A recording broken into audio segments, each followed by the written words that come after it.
Welcome to this afternoon's session. To those of us here in the hall and also to those watching online, we're very glad to have you with us for two speakers that we have talking to us about important issues of relevance to us here in the Family Education Trust. The general plan is that the speakers will talk for about 45 minutes with about 10 minutes for questions each.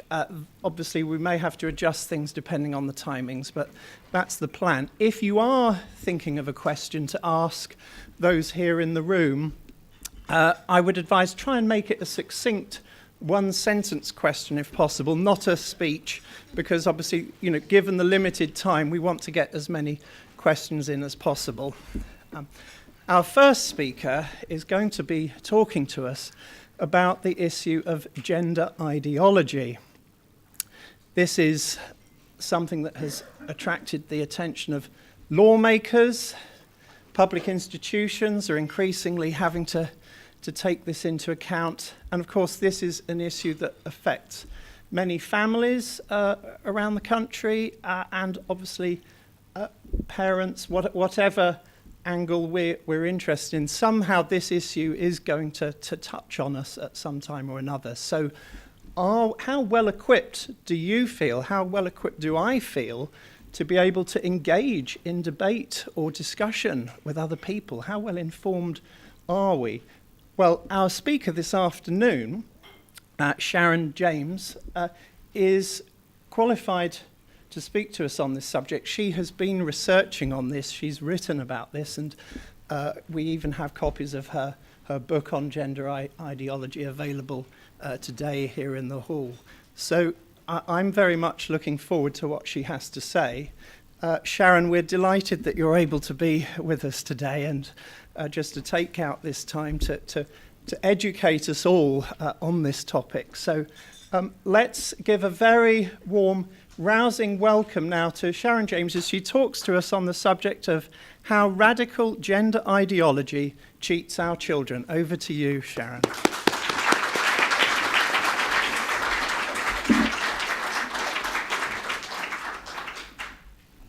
Well, thank you very much indeed for the invitation to be with you today. And the last time I had the privilege of addressing this conference, I was introduced by Norman. And so I want to add my tribute to his magnificent work. And I want to honour every memory I have of working with Norman. I worked with him on the Coalition for Marriage. And all I can say is that I can just bear witness to his rock-solid integrity, the sort of integrity that held together truth and grace in absolutely perfect balance. And I also had the privilege on one occasion, quite a lot of years ago now, of being offered hospitality by Nicola and his marvellous family. And as I think of the Wells family, the phrase that springs to my mind inexorably is, "The joy of the Lord is your strength." And I want to pay tribute to that. And of course, as we've already heard today, since its inception back in 1971, the Family Education Trust has worked to tell the truth about and campaign for the protection of the natural family. And as you know all too well, over the last half century, the family has been under terrific attack and unremitting demands for so-called personal and individual freedoms have eroded family freedoms and undermined those bonds that lead to a stable and happy society. And a disastrous series of so-called reforms have assaulted stable family life and especially damaged children. And we now face the most fundamental assault of all: smash heteronormativity.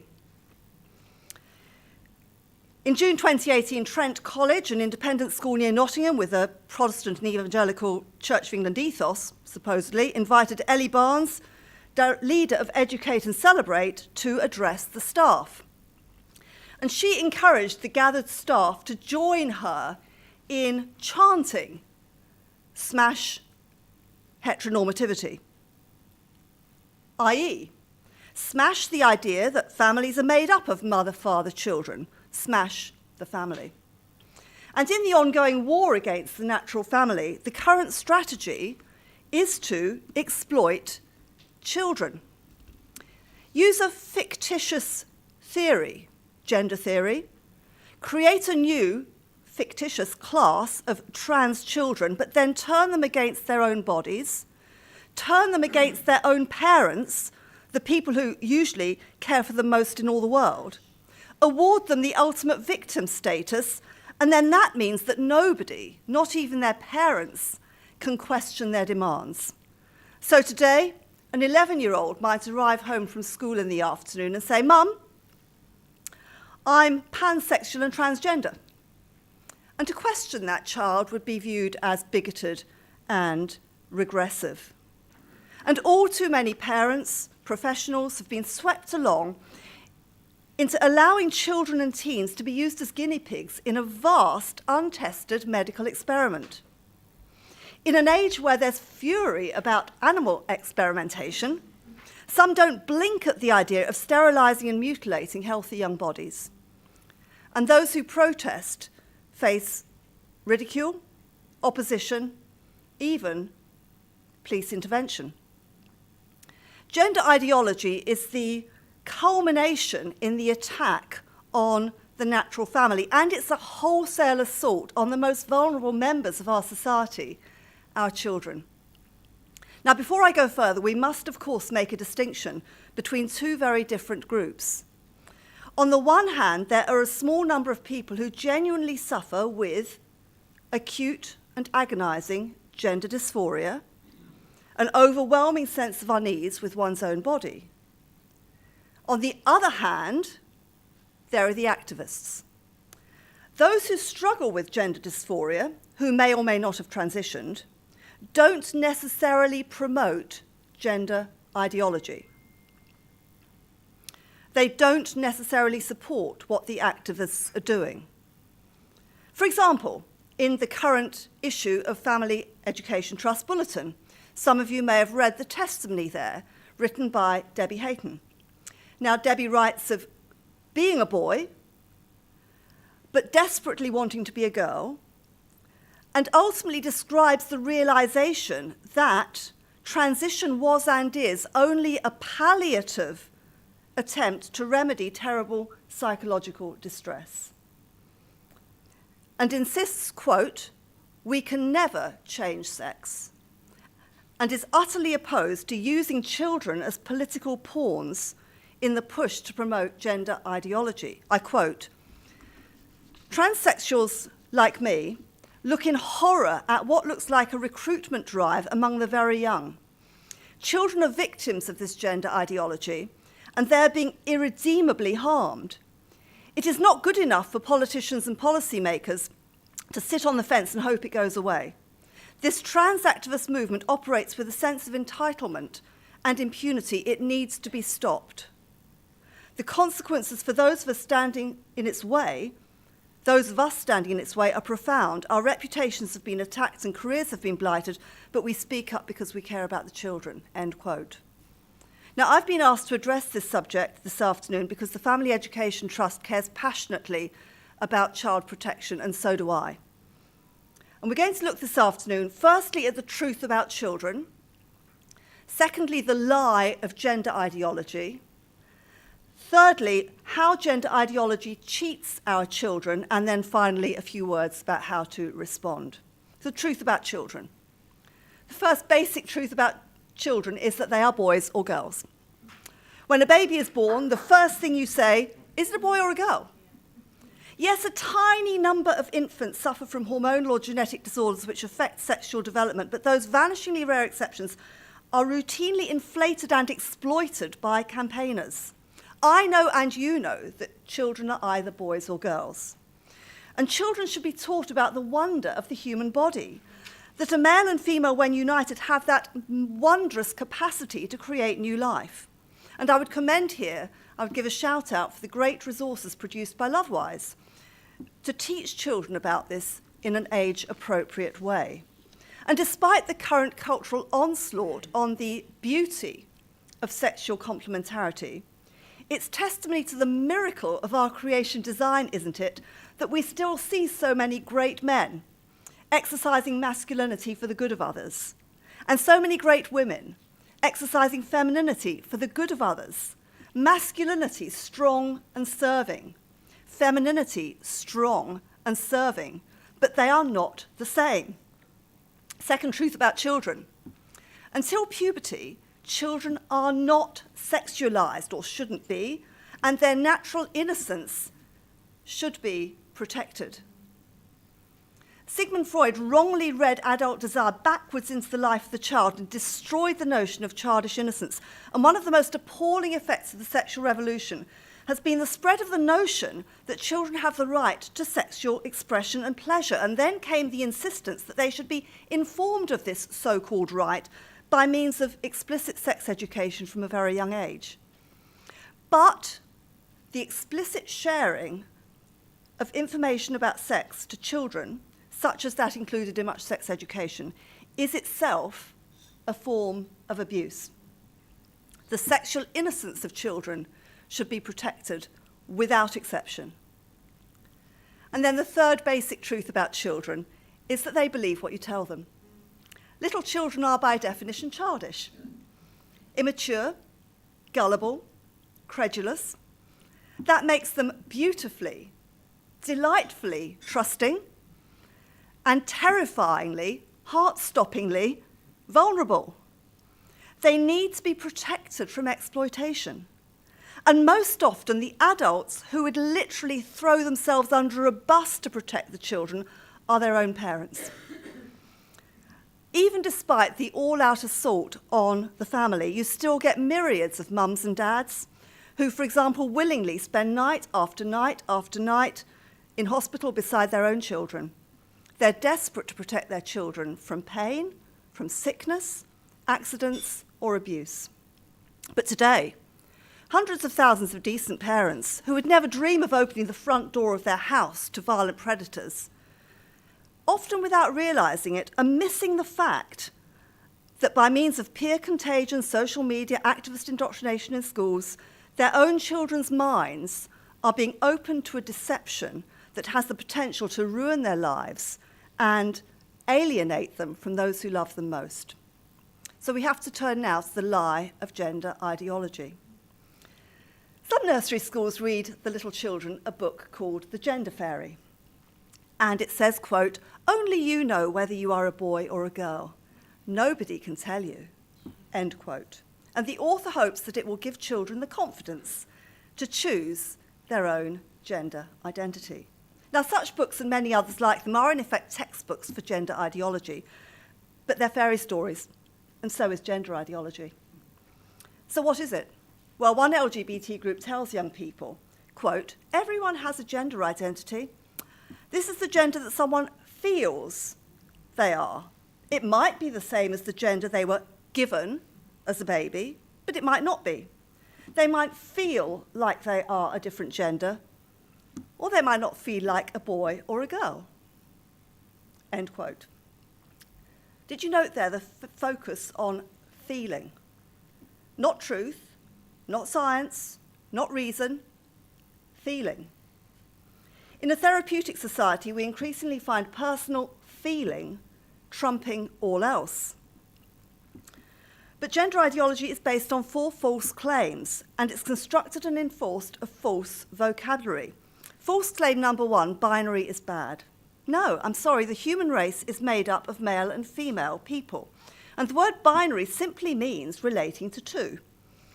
And in fact, when you analyse it, if you look at the LGBT movement, each of those groups is predicated on the basis of binary. Lesbians are women attracts to women, gays, men attracts to men, bisexual attracts to each of both, trans want to live as the other of the 2, all defined by binary difference. Second claim, gender is a spectrum. No, I'm sorry. There are an infinite number of ways, of course, in which we all live out our lives as male and female. We're all different. But that doesn't mean that there are 7 billion different gender identities on this planet. It doesn't negate the fundamental reality that we are either men or women. Third claim, boy, girl, man, woman are just social constructs. Well, again, I'm sorry, these are universal human realities, not just socially constructed identities. Of course, the social roles lived out by men and women vary from place to place, time to time, culture to culture, but sexual differentiation is a biological reality, not just a social construct. Fourthly, we all have this thing called a gender identity, which may be separate from our biological sex. Well, again, I repeat, the way that men and women live out their gender roles will vary from culture to culture, but that doesn't mean that we can each claim this fictitious thing called a gender identity that can be separated from our biological sex. Back in 2016, a comprehensive survey of the scientific evidence published in the New Atlantis discussed over 200 peer-reviewed studies in the biological, psychological, and social sciences, and it concluded, I quote, "The hypothesis that gender identity is an innate fixed property of human beings that is independent of biological sex, that a person might be a man trapped in a woman's body or a woman trapped in a man's body, is not supported by the scientific literature." But in the absence of any scientific evidence, what do? Well, you construct a false vocabulary, because if you control the vocabulary, you control the debate. So let's look at just maybe a couple of phrases. Assigned at birth. Now, this phrase is only ever correctly used in the very small case of infants who are born with a true intersex condition where their genitalia are of ambiguous appearance. That's the only case in which you can correctly use that phrase.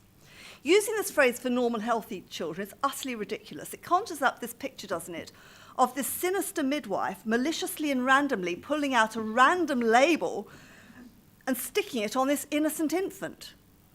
The phrase denies the reality of biology. It eliminates the importance of science. It tells us that the physical body is irrelevant to who we really are as human beings. Another slippery phrase, be careful of, transphobia. Well, one anti-bullying charity defines transphobia in this way, quote, "Transphobia is intolerance of gender diversity based around the idea that there are only two sexes, male or female, which you stay in from birth," end quote. That's transphobia. In other words, disagreement with gender theory is equated with intolerance and phobia. And the implication, of course, is that disagreement is hateful, bigoted, and evil. Using the word transphobia in this way is, of course, verbal bullying. It's used to intimidate people who don't agree with gender theory into silence and compliance. What about the word cisgender? Well, this word is used to refer to a non-transgendered person. It's derived from the English preposition cis, C-I-S, meaning on the same side. It implies that if a person has a mind that just so happens to line up with their biological body, they're privileged.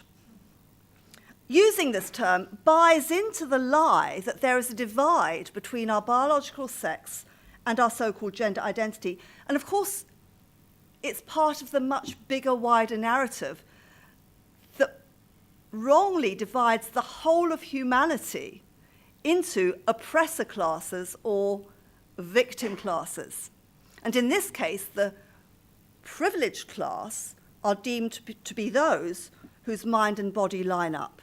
And then the privileged class are told, but you can't possibly speak into this debate because you don't know what it's like to be on the side of the victim, and thus silencing the majority of people from even being allowed to comment on this particular issue. Don't go along with this. I am not cisgender. I am a woman. And then even the term gender itself, it's been hijacked. Sex is a biological and bodily reality, and gender is the social expression of that bodily reality, but it's often now used to imply that it can be completely separated from bodily reality. In fact, it can mean anything you want it to mean. The truth is, let's just remind ourselves, to be human is to be male or female. Every human is the product of the union of a man and a woman, even if their gametes have been artificially united in a laboratory. And to be male or female is not about just having particular body parts that can be removed. It's written into the DNA of nearly every cell of your body. But this false ideology has been promoted via the law, the education system, the professions, and even in some sections of the church, including to children and teens. So how does gender ideology cheat our children?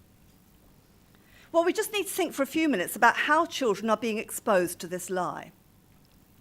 Activists promoting this ideology have taken control of many institutions, including international bodies, powerful global organisations such as International Planned Parenthood Federation and the United Nations Population Fund, want children in every country on earth to receive comprehensive sexuality education. And this education programme tells children that they have the right to express their own sexual orientation and their own gender identity. And over recent years, the United Nations has put pressure on member states to adopt this sexually permissive programme. So, for example, the World Health Organization has stated that all children should be informed about gender incongruence by the age of 5. Two important books by a symposium of academics and others have exposed the way that since 2007, when the infamous Yogyakarta principles were framed, activists have managed to infiltrate schools via pressure groups such as Mermaids and Jares in this country, and they've put unremitting pressure on professional bodies to outlaw the previously accepted cautious approach to gender non-conforming children and to embrace the so-called affirmative protocols, including medical intervention. And they've suppressed research into the negative impacts of those affirmative protocols. Now, those are big claims. And on the back of the A5 handout that all of you should have received, if you haven't got one, they'll be available as you go out, there are some resources listed, and it's the top 2 books listed on the list on the back of that you can see afterwards. 2018, a symposium entitled Transgender Children and Young People Born in Your Own Body, and 2019, Inventing Transgender Children and Young People. The evidence is all there for those big claims I just made. 2 very, very important books. But what we need to know this afternoon is that children from about the age of 4 onwards are being told, your sex is assigned at birth, it's not innate or biological. You can choose your own gender identity. That is determined by your feelings and the things that you like. So, for example, if you have a girl body, but you like making things and fixing things, you might really be a boy trapped in your girl body. And if you've got a boy body, but if you like pretty things, you might really be a girl trapped in your boy body. And what's the impact of all that on children? Well, first of all, little children. The fact is that actually from an early age, some very little children do exhibit gender non-conforming behaviour. This has always been the case. And they may behave like the other sex with regard to clothing, playstyles, playmates, interests, and so on. Now, sadly and wrongly in the past, sometimes gender non-conforming boys might have been ostracised or bullied by others. They might have been shamed with terms such as sissy, and a gender non-conforming girl might have been teased as a tomboy.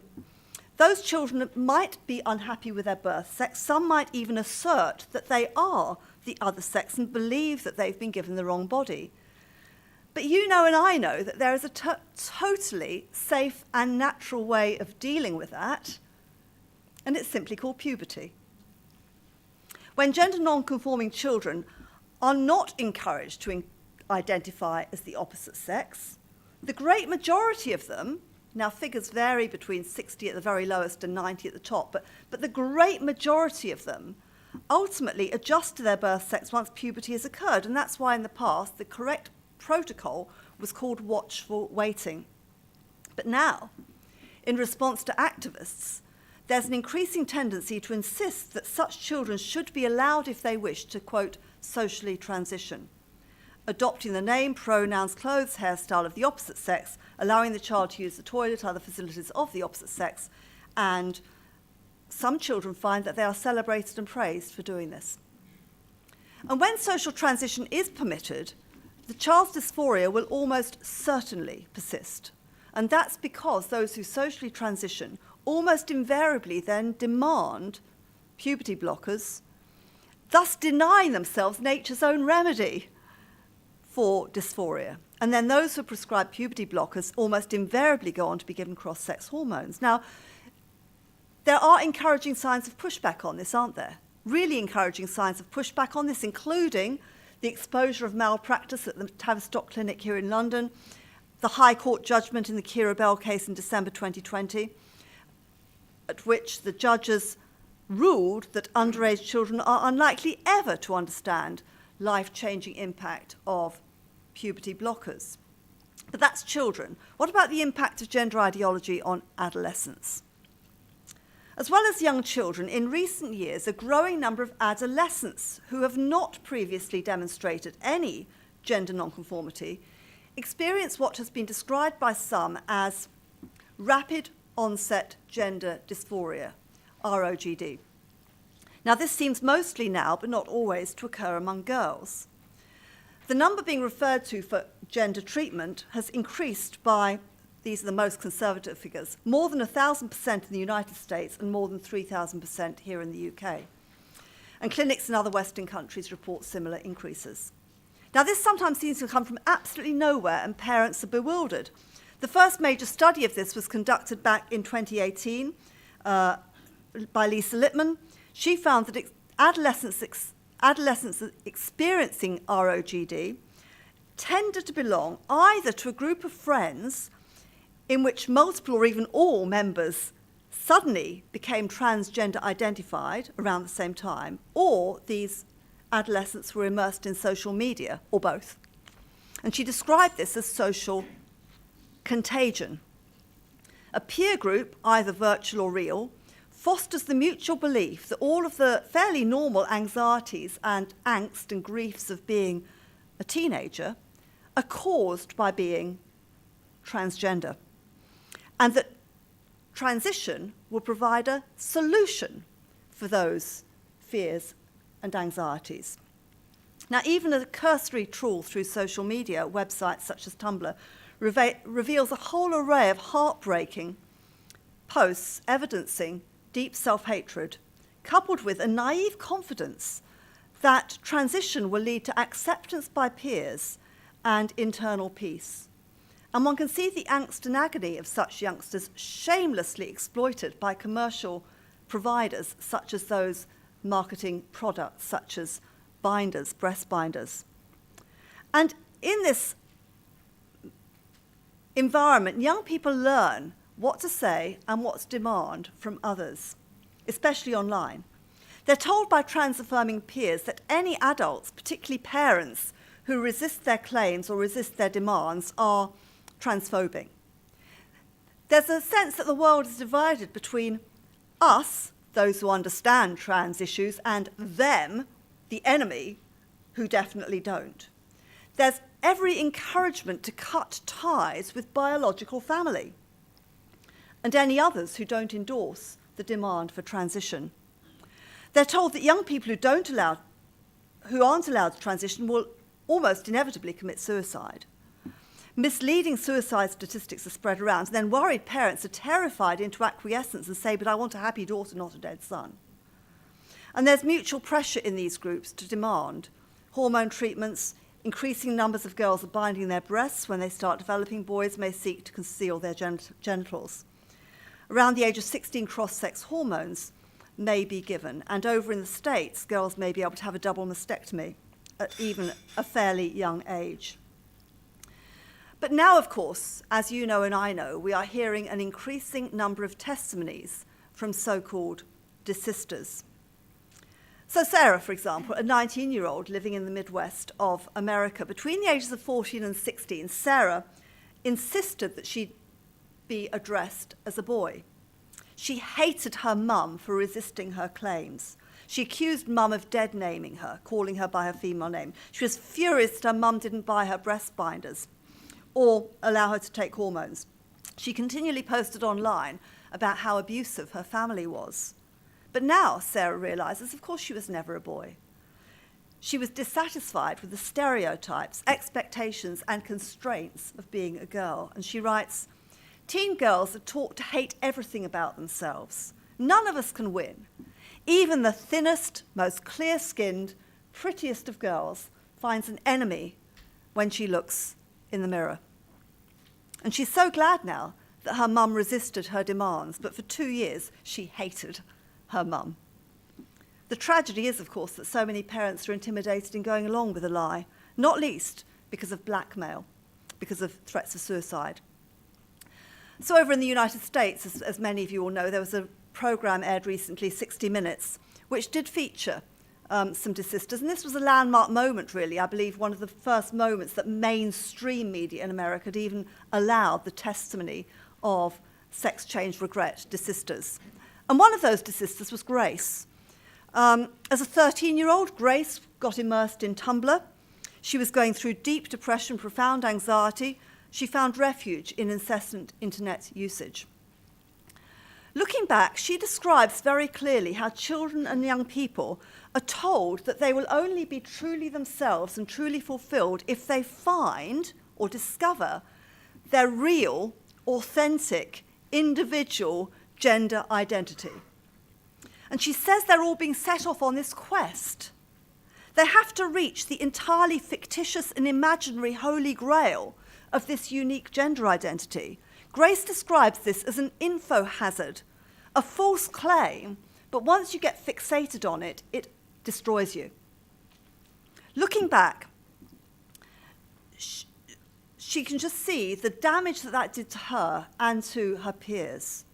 So generations of young people are not being encouraged to look outwards, secure in their own identity, to explore and discover the fantastic, amazing world all around us.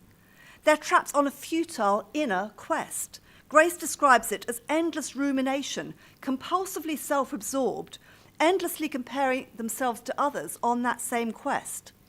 So vloggers put up daily video diaries of their transition, and they attract numerous admiring followers who seek to imitate them. Grace describes all of that as a process that actually drives you mad. But she, like countless others, bought the lie that transition would be the solution to all her unhappiness. So Grace took the hormones, she got a double mastectomy, but she ultimately came to realize that she is a woman. Nothing can change that. She's detransitioned.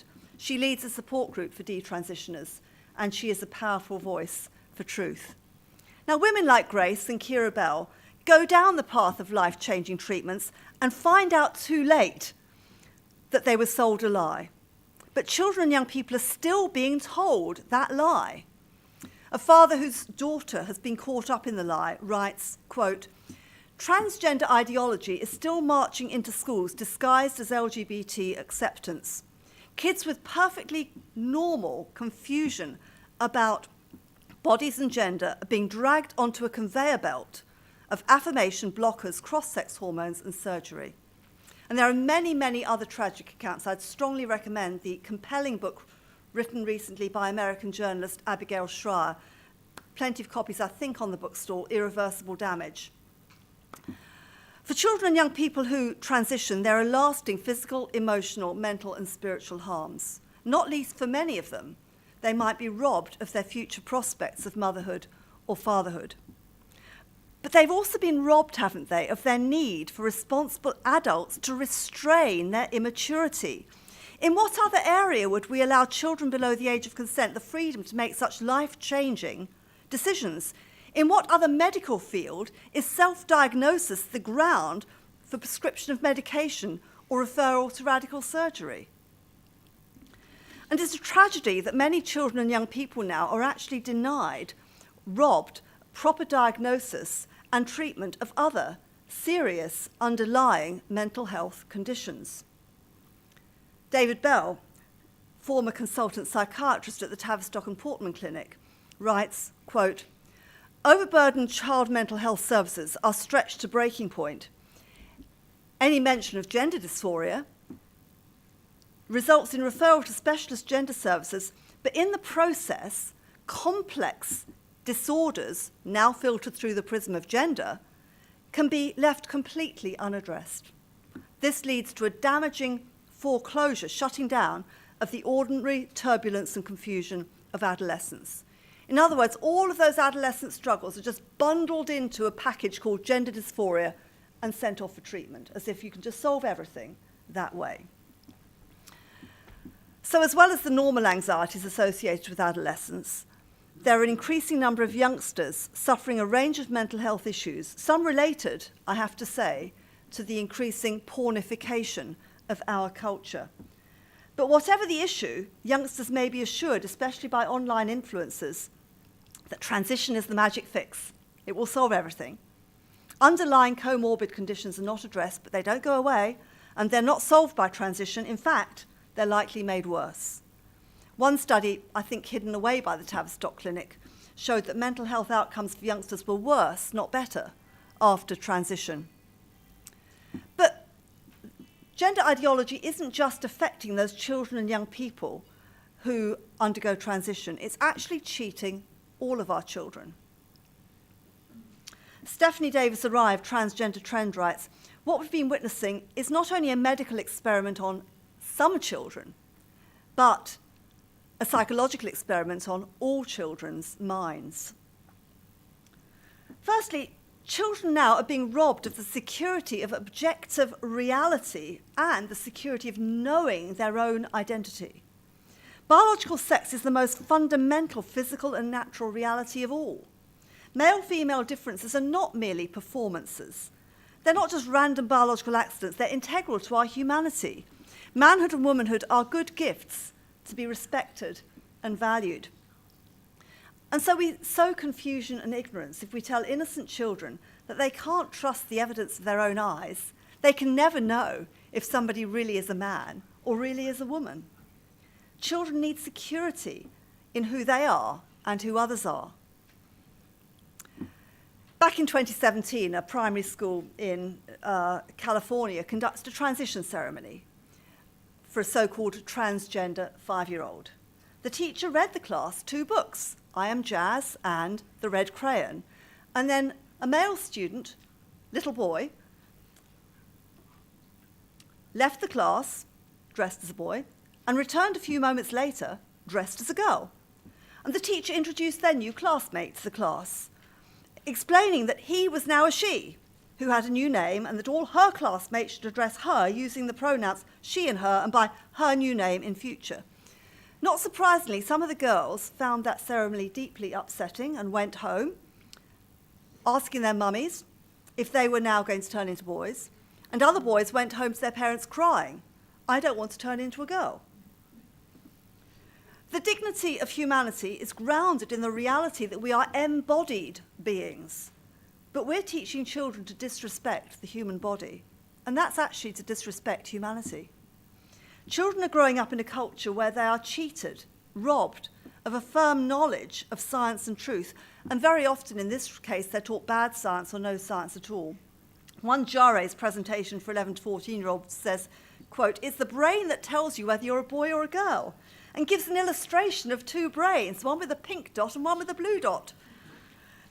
It says the brains of trans people are hardwired slightly differently from the majority of the population, end quote. No evidence given because there isn't any. How far does this have to go? Increasingly, young people assume that we have to believe whatever anyone claims about themselves, even with regard to age, race, and of course any conceivable sexual or gender orientation. It's wrong and dangerous to tell children that they can and must believe feelings over everything else. Maturity, I would suggest, involves learning not to rely on our feelings. An excellent book by Jonathan Haidt entitled The Coddling of the American Mind describes how a generation has been cheated of training in self-control. And sadly, all too many youngsters are frozen in the feeling stage, which does not equip them well for a healthy and well-adjusted adulthood. But there are so many manifold self-contradictions in the lies that are being told. If gender identity really is totally separate from biological sex, why are we telling youngsters that they have to change their bodies to align with their so-called gender identity? It makes no sense at all. But then secondly, children are robbed of relational security. A child is most secure if they're safe in the knowledge that they can trust their parents. But a wedge is driven between a child and his or her parents. If they go to school and they're told, if their mum and dad don't think you can change sex, then mum and dad are wrong at best and immoral and hateful at worst. That destroys family trust. Some teachers have been given guidance saying that if parents aren't sympathetic to their children transitioning, schools should socially transition children without telling the parents, driving a wedge between parents and children. Stonewall is trying to persuade the government that if a parent resists a child's demands for transition, this should be classed as damaging conversion therapy or abusive reparative therapy. Parents in that case could be criminalised for telling the truth to their children. Online influencers coach anxious and confused children to believe that if their parents question the idea of gender transition, they're hateful, bigoted, stupid, the enemy. And many parents are feeling absolutely powerless and think they have no choice but to accede to the demands of their children. But children need boundaries. They need their parents to be parents. They do not need parents to be their best chum, affirming whatever whim takes them. We wouldn't be so stupid as to allow children freedom in any other requests they give. Refusal to wear a seatbelt, refusal to brush their teeth, get a tattoo, take illegal drugs into the house. Why surrender on this? In 2019, one American mother described what happened when her 13-year-old daughter announced that she was a transgender male. This child was on the autism spectrum and had had difficulties fitting in with other girls. She heard her talk at school, a school where many other students identified as trans or non-binary. And the mother immediately took her to a gender clinician who said that the family must accept this 13-year-old girl as a male, call her by a boy's name, buy a bind of her and put her on puberty blockers. The mother was told that questioning this would result in her daughter's suicide.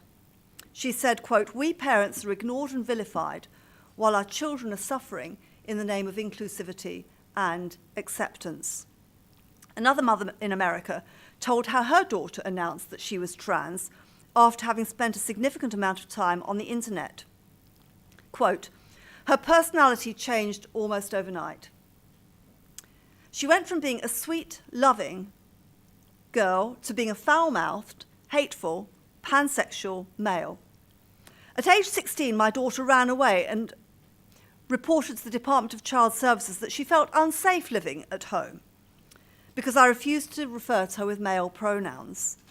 Although the department investigated and found out that she was well cared for, they forced me to meet with a trans-identified person to educate me on these issues. And then shortly after that, the girl was shown by an endocrinologist how to inject herself with testosterone."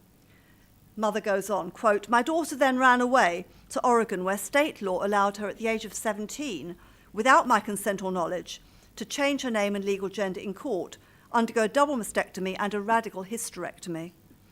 My once beautiful daughter," she says, "is now 19 years old, homeless, bearded, in extreme poverty, sterilised, not receiving mental health services, and extremely mentally ill. The level of heartbreak and rage I'm experiencing as a mother is indescribable." So many children are being denied the firm parental boundaries that they need, but then other children are denied even the security that their mother and father may remain their mother and father. They're told maybe their mummy will become their daddy. There are even picture books to prepare children for this eventuality. So my new mommy is the story of little Violet. And it says, quote, "Life is exciting when you're 4 years old. You're learning new things every day, and things are constantly changing. Violet learns all of these things as she faces the biggest change of her life. Her daddy is about to become a mommy. Life for her will never be the same." Or, My New Daddy tells the story of Charles, whose mummy tells him one day that, quote, "nature made a mistake, and she should have been born a boy like Charlie." Quote, "Daddy," aka mummy, "goes to a doctor and has an operation. Charles now has a new daddy who loves him, and he loves his daddy." End quote. Well, there could be no surer way of confusing little children. This fairy tale version of what it's like to have a parent transition bears absolutely zero relation to the sad reality. And then, of course, for teenagers, the brave new world of gender fluidity brings a whole new dimension to the confusing area of forming relationships. If you start going out with somebody, is he really a boy? Will he stay a boy? Will he become a girl? Who knows? No one knows. And then children are harmed because they're being pushed back into regressive stereotypes. We should be challenging regressive stereotypes and helping every young person and every child achieve their own potential, whatever their own aptitudes. But many of the books for children promoted by transgender lobby organisations reinforce stereotypes. So, a book called Can I Tell You About Gender Diversity describes a little girl called Kit, who explains, quote, "I didn't like playing with dolls or wearing dresses, and I hated having long hair." Well, clearly, this little boy must really be a boy. This little girl must really be a boy. And then the well-loved story Cinderella has been rewritten for little ones with a sinister twist. Jamie, a Cinderella fairy story, Jamie, a transgender Cinderella story, pictures Jamie, who's a little girl, but she is great at fixing things. So she realises, of course, that she must be a boy. Jamie manages to get to the ball dressed as a boy with a great new haircut and dances with the princess, and they fall in love and leave the ball in the pumpkin car that Jamie has been clever enough to make, and they live happily ever after. Or the book I Am Jazz. Jazz, a little boy, announces, quote, "For as long as I can remember, my favourite colour was pink," as if that explains the need to change sex.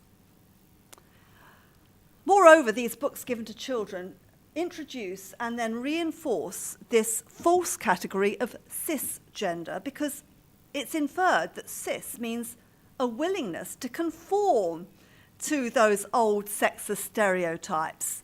Boring, conformist, conforming to stereotypes. Who wants to be like that? Who wants to be cis?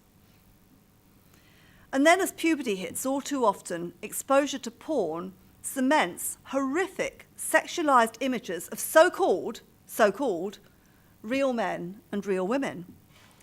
The vile and ubiquitous porn industry portrays women as being horribly and violently abused, and it portrays true femininity as over-sexualized, ever available for that abuse.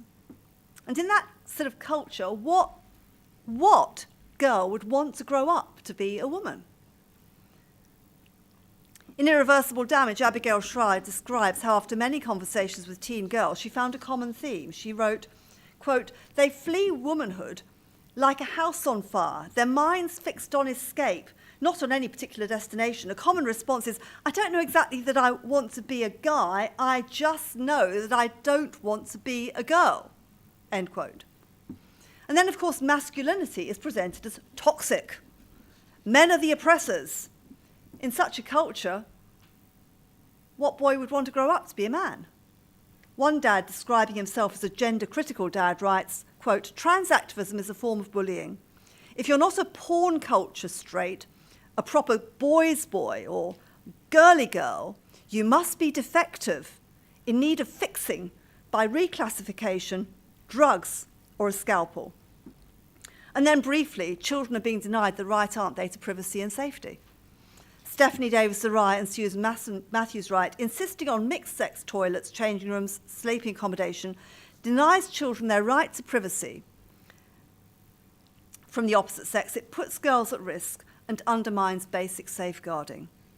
So I'm sorry, but we're hearing of girls who actually avoid going to the toilet while they're at school.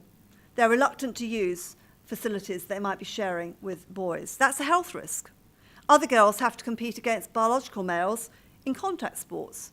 That's a safety risk. But how should we respond to all of this? A false ideology has captured our schools, professions, medicine, psychiatry, even some of the church. We should be thankful for and support organisations such as the Family Education Trust. I work for the Christian Institute. There are other concerned groups who are willing to call out the lies. Concerned parents, grandparents, aunts, uncles, concerned citizens need to rise up and say enough is enough. By all means, respect the dignity and safety of trans people, protect them from wrongful attacks, but leave our kids alone. We must respect the dignity and safety of children and young people. We must respect the vulnerability of children, protect them from the indoctrination of activists and the poison effect of online influencers, protect them from harmful, untested, irreversible medical and hormonal interventions. We must respect the rightful authority and role of parents. We must campaign where necessary against activists going into schools, against the proposed conversion therapy ban applying to trans issues, which could lead to parents being criminalised for teaching their own children about the risks and dangers of transition. Campaign, if necessary, for that High Court ruling in the case of Keira Bell to be upheld and applied. But above all, we must tell the truth. We must refuse to tell lies. We must be informed so that we can challenge the endless false statistics about, for example, suicides, hate crimes, murders. Disagreement is not hatred. Real care and compassion have to be based on truth. Of course, respect and kindness can be shown to individuals with whom we disagree, but don't tell lies, and especially don't tell children lies. It's impossible to really change sex. A trans man is not a biological woman or vice versa. Boys are boys, girls are girls. I've mentioned the symposium, Transgender Children Born in Your Own Body, and the contributors all challenge the trend towards affirming the desire of some children to change sex, and the editors summarise their conclusions. I quote, "Transgendering children is not progressive. It's politically reactionary, medically dangerous, and abusive of children." We look back in horror, don't we, at some of the medical practices of the past, lobotomies, the use of mercury, if you please, to cure all ailments, routine removal of all teeth in the vain effort to prevent infection. But future generations will look back and marvel at the wholesale abuse of children performed in the name of a false ideology. And too many people know in their hearts that this is wrong, but they turn the other way, terrified of the consequences of taking a stand. And children and young people are paying the price for society's collective cowardice and fear. So thank you, Family Education Trust, for standing for truth, and please continue to stand up for the real rights of children, protect them from lies, teach them the truth. Thank you.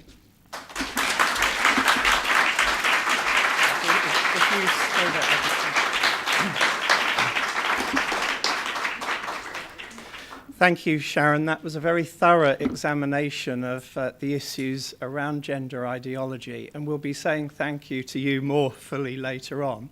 We will have 10 minutes now for questions. What we're going to do is, because this is the only microphone where the audience online can actually hear the questions, what we'll actually do is I'll be standing to one side. If you ask your question, then Sharon will then hopefully be able to repeat it for the attention of those online, and then she'll answer the question. So we've got about 10 minutes. Please keep your questions as short as possible. So I'll now hand over to Sharon. Okay, so do you want to pick... Well, maybe if you just select. Yeah, okay, there's one here. What do you think is going to lead the pushback to normality? I think that the increasing number... What is going to lead a pushback to normality? Well, let's trust that there will be a pushback to normality. Such a pushback has begun, I think, partly because although there's been every effort to silence the voice of detransitioners, those voices are now being heard. So, for example, the attention given to Abigail Schreier's book, there were the efforts of the activists to pull her book. Well, that's all good publicity in a sense, and she's done some terrific interviews, which you can find online very easily. This is giving airtime to detransitioners. That 60 Minutes program in America, they started by interviewing about 30 detransitioners, and they ended up featuring 4 on the program who were given a very short little slot each. But on the back of that, some of them have been given more airtime through other media outlets and done really good and comprehensive interviews from which I drew on this. So you can't endlessly suppress these real life stories that are coming out. And I think that could be one factor leading to a pushback. Thank you very much for that good question. Next question, yes, this gentleman here, yes. Do I have to stand up? No. Is there any evidence yet at genetics level of what damage this is doing and how irreversible it is and how it may be absolutely horrendously cataclysmic for the human species? Thank you very much. This is a question about the genetics. Is there any evidence coming out about the genetic devastation that has been caused? Well, the problem is, sir, that we're in the very early stages of a vast experiment, and by definition, one does need time. I mean, I'm absolutely convinced, as you clearly are, that there are devastating genetic consequences, but it will need a bit of time before that can actually be documented on a large scale. The evidence, 20, 30, 40 years' time, I'm sure will be clear and open and transparent. There is some good material in those 2 books that I've put on the reading list, edited by Brunskill Evans and her colleague Michelle Moore. There's a bit in there, but Julie might be able to update me if there's anything separate, freestanding on the genetic impact. The main thing is that anyone who's undergone this treatment will be sterile. Well, that is, I mean, in a sense, you don't need 50 years to discover that. Yeah. Dr. Julie Maxwell's made the obvious point that very often these hormonal interventions leave the person sterile, unable to have children at all. Well, I mean, that's the most zero-sum game on genetics there is. Thank you, Julie. Next question, please. This one here. You say that the incidence of transgender is more common in teenage girls. As a matter of interest, has this overtaken the incidence of anorexia in teenage girls? Yes. Has anorexia now become much, much less? This is a question saying that in the past, teenage girls, there was a higher incidence of anorexia among teenage girls than teenage boys. Has this trend taken over? Yes, I would simply refer you to an online publication, but it will also be in the pack that you've been given, entitled Social Contagion by the Christian Institute, and that documents this as a social contagion, which is a historical and sociological phenomena. In the past, you had anorexia, self-cutting, that was another one. Go back to the 19th century, there was all manner of hysteria and various other contagions. And this is the latest contagion. And so I'd recommend that resource on social contagion. Next question. This lady here. Hi, what specifically do you think parents and guardians can do in terms of interacting with schools? This is a good question about parents and guardians interacting with schools. In fact, in terms of the legal situation, there is some very good guidelines, I believe, that, for example, say schools should not have any materials being promoted that promote stereotyping.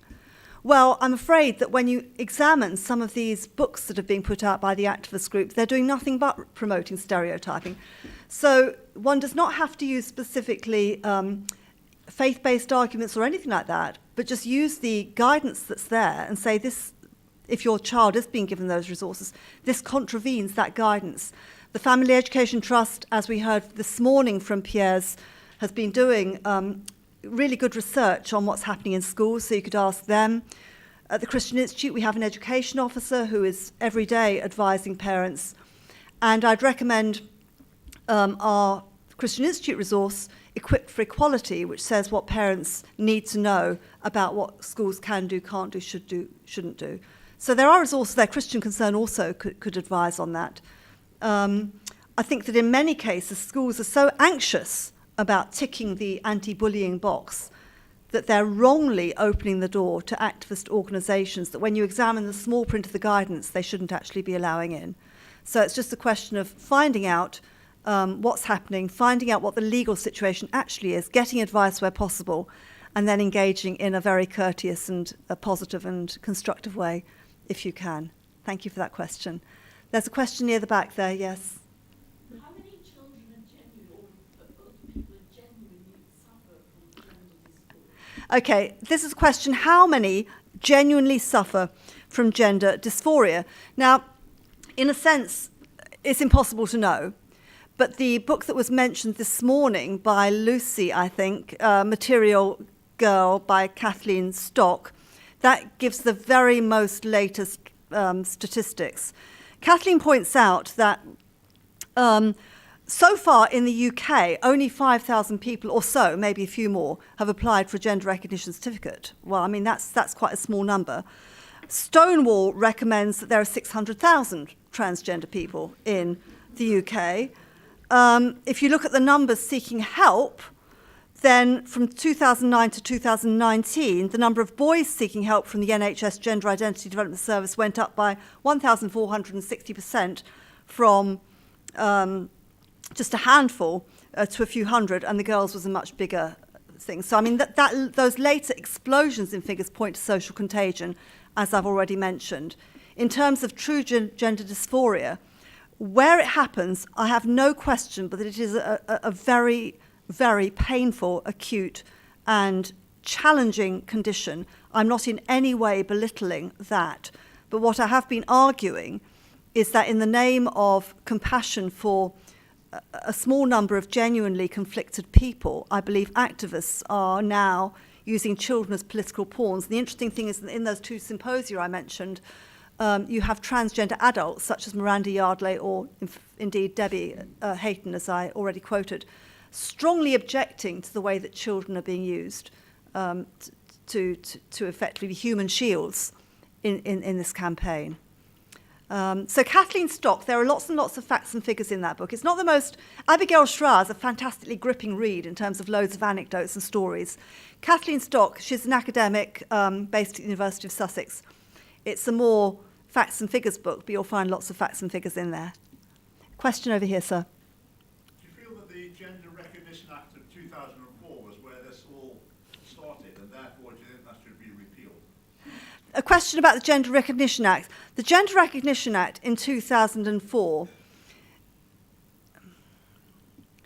effectively said that somebody could rewrite history. They could get a new birth certificate.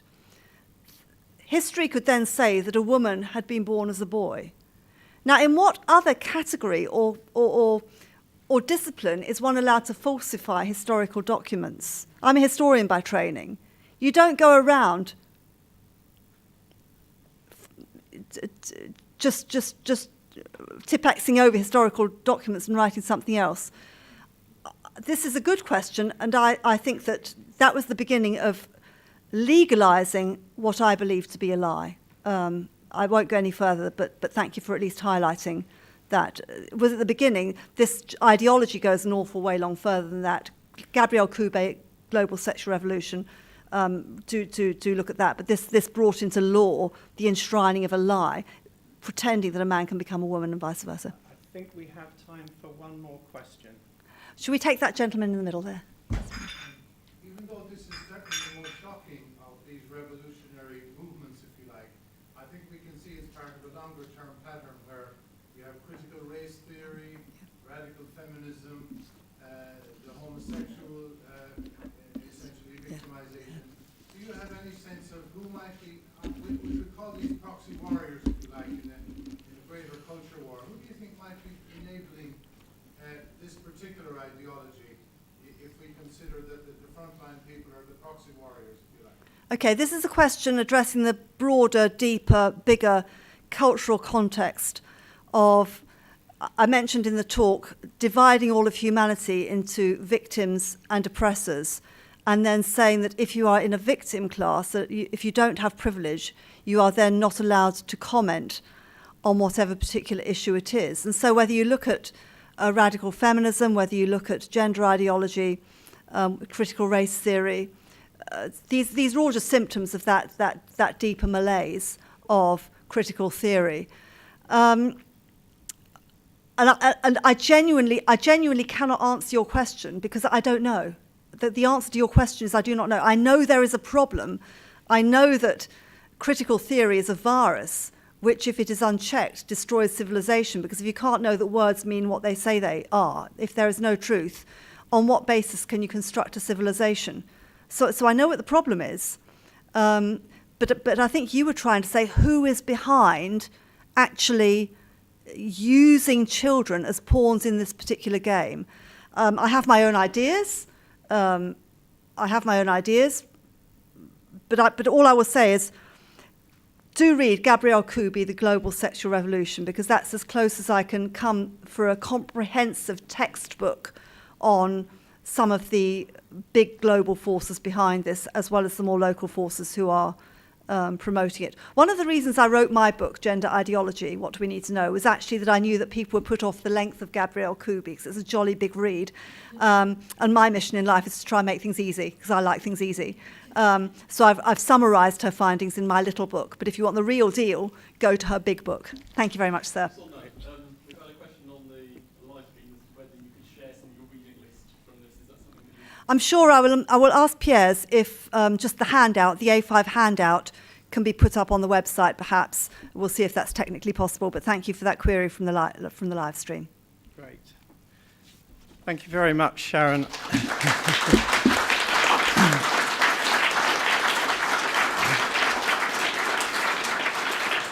Great. Thank you. Well, you've certainly made the subject accessible to us today, so we appreciate that. And just to remind those of you in the room, just on the subject of what materials are available in your packs, you will see materials that Sharon has provided for us, a summary of her talk and references to other materials. And for those online, it should be possible for us to make that available to you as well. We're now going to have a 5-minute break before we hear from our next speaker.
We'll be resuming again in a few moments, so if everyone can quickly take their seats, then we can begin our next part of the afternoon.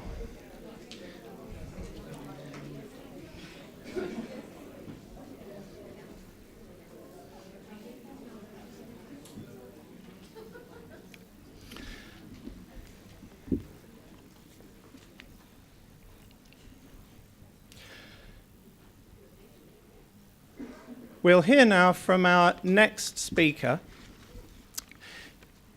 Sharon James, in her comments, talked about ways in which our thoughts can be moulded by the vocabulary which is chosen.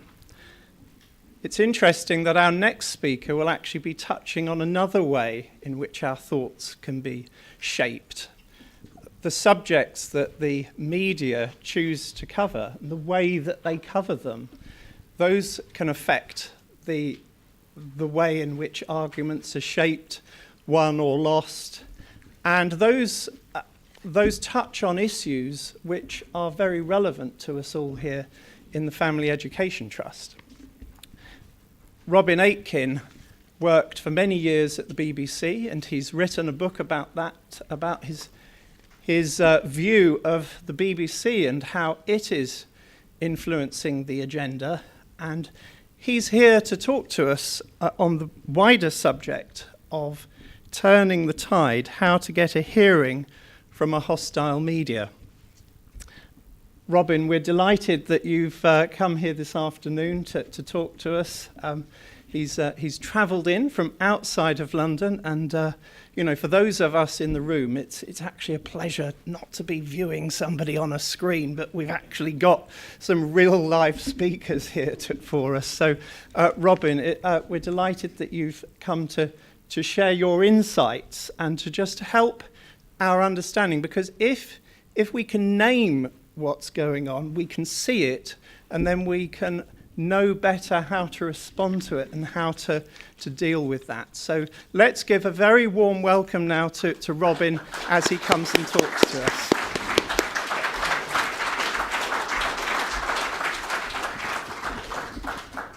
Well, thank you very much indeed, and thank you for the invitation. I hope that here in the flesh I'm not a disappointment.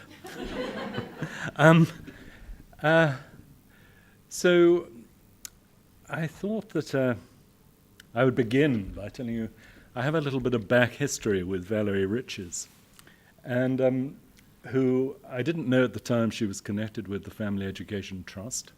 But I was working as a BBC reporter, and I was down at College Green. This would be back in the 1990s sometime. I was working for BBC News programmes, and there had been a lobby of Parliament, and there was some bill going through.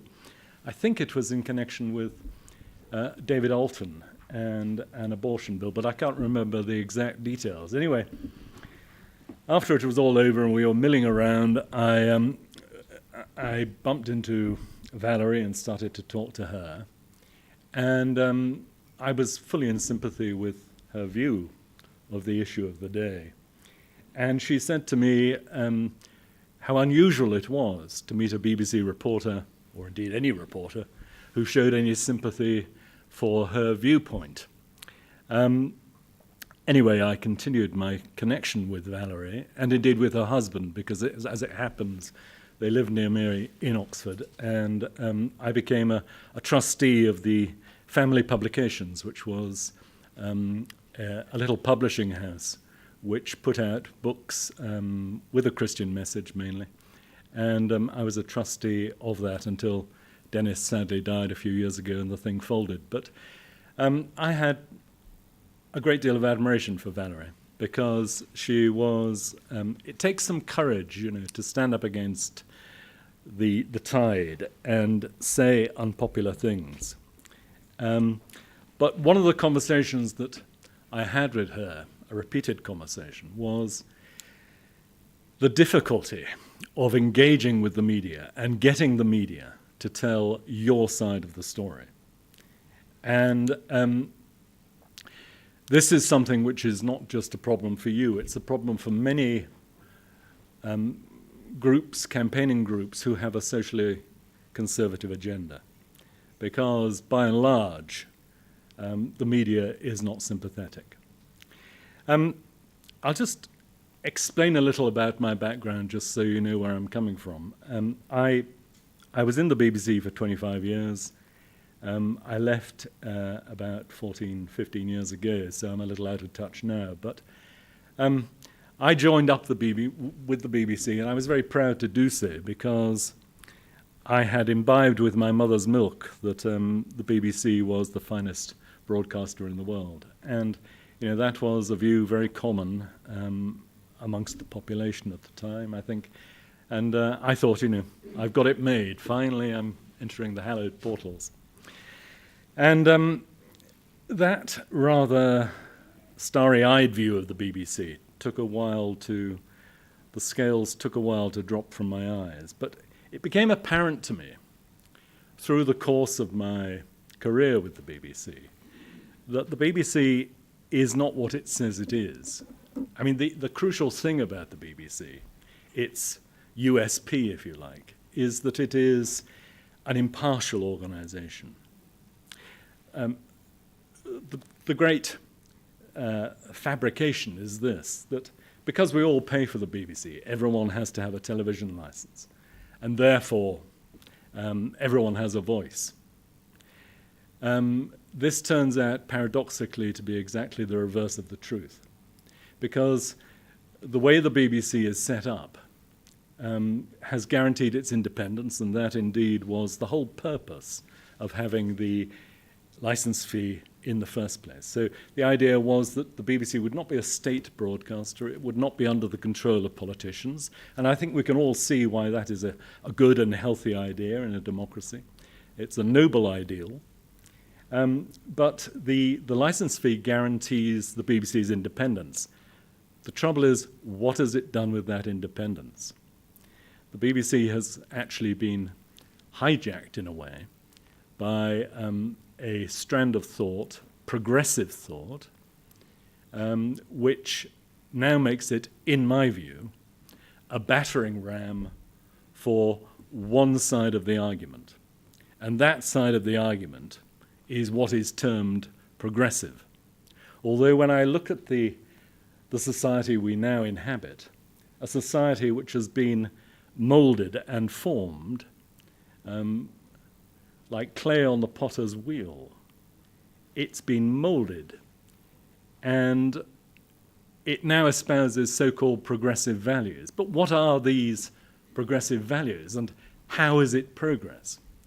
We now live in a society where abortion is a commonplace, where the crime rate is higher and seems to inexorably get higher year on year, where family life is destabilized, where family breakdown is a common thing, where divorce is all too common and all too frequent, where rates of mental health problems are rising, particularly among young people. And you ask yourself, is this progress? Well, actually, it isn't. But in my view, we need to reverse some of this so-called progress.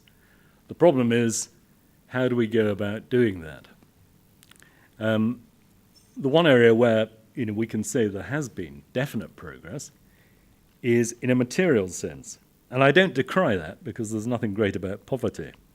But the underlying values of society, the things which really matter to people, have been undermined to a great degree by progressive ideas which have chipped away at the foundation of a healthy society, particularly healthy family life. So, what part does the BBC play in this? The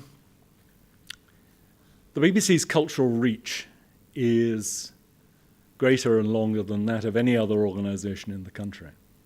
The BBC still says on its website that more than 90% of the population use its service at least once a week. It doesn't specify what service is, but Maybe it's internet services, maybe it's Radio 4, maybe it's the television news, whatever it is.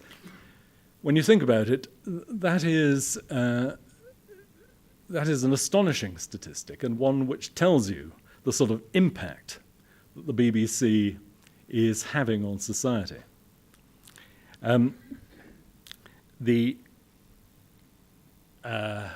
No other organisation, be it your local council or central government, whatever, no other organisation touches so many people, and in such an intimate way. When you're having your shave or brushing your teeth or having your breakfast, there is the BBC on in the background, telling you things and moulding your ideas.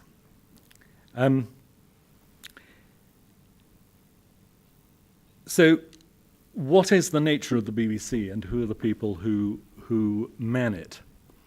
I think to explain what has happened in the BBC, you need to, of course, it isn't just the BBC, of course. I mean, this is something which has happened across society, not just to the BBC, but there has been a long march through the institutions by people who have a definite political agenda.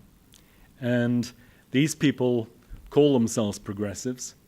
They are, by and large, on the left, although it's surprising how many politicians of the right describe themselves also as being progressive, which is why, of course, we can't rely on a so-called conservative government to be, in any sense, socially conservative, one of the great tragedies of the politics of our day.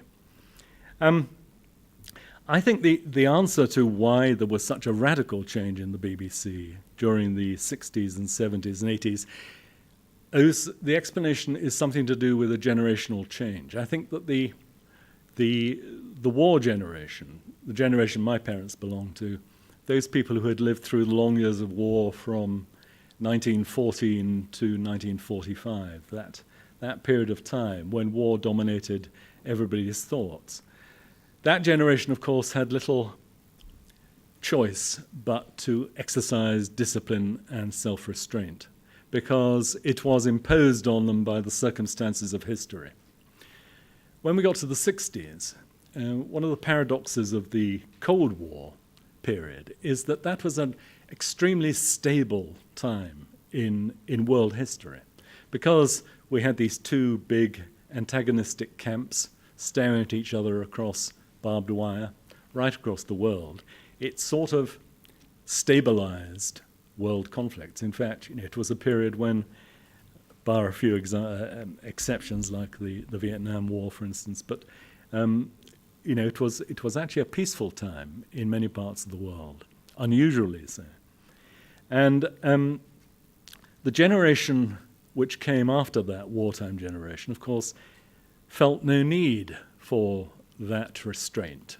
And the need for discipline, the thing which they probably saw in their parents, was the thing they reacted against. And in the 1960s, the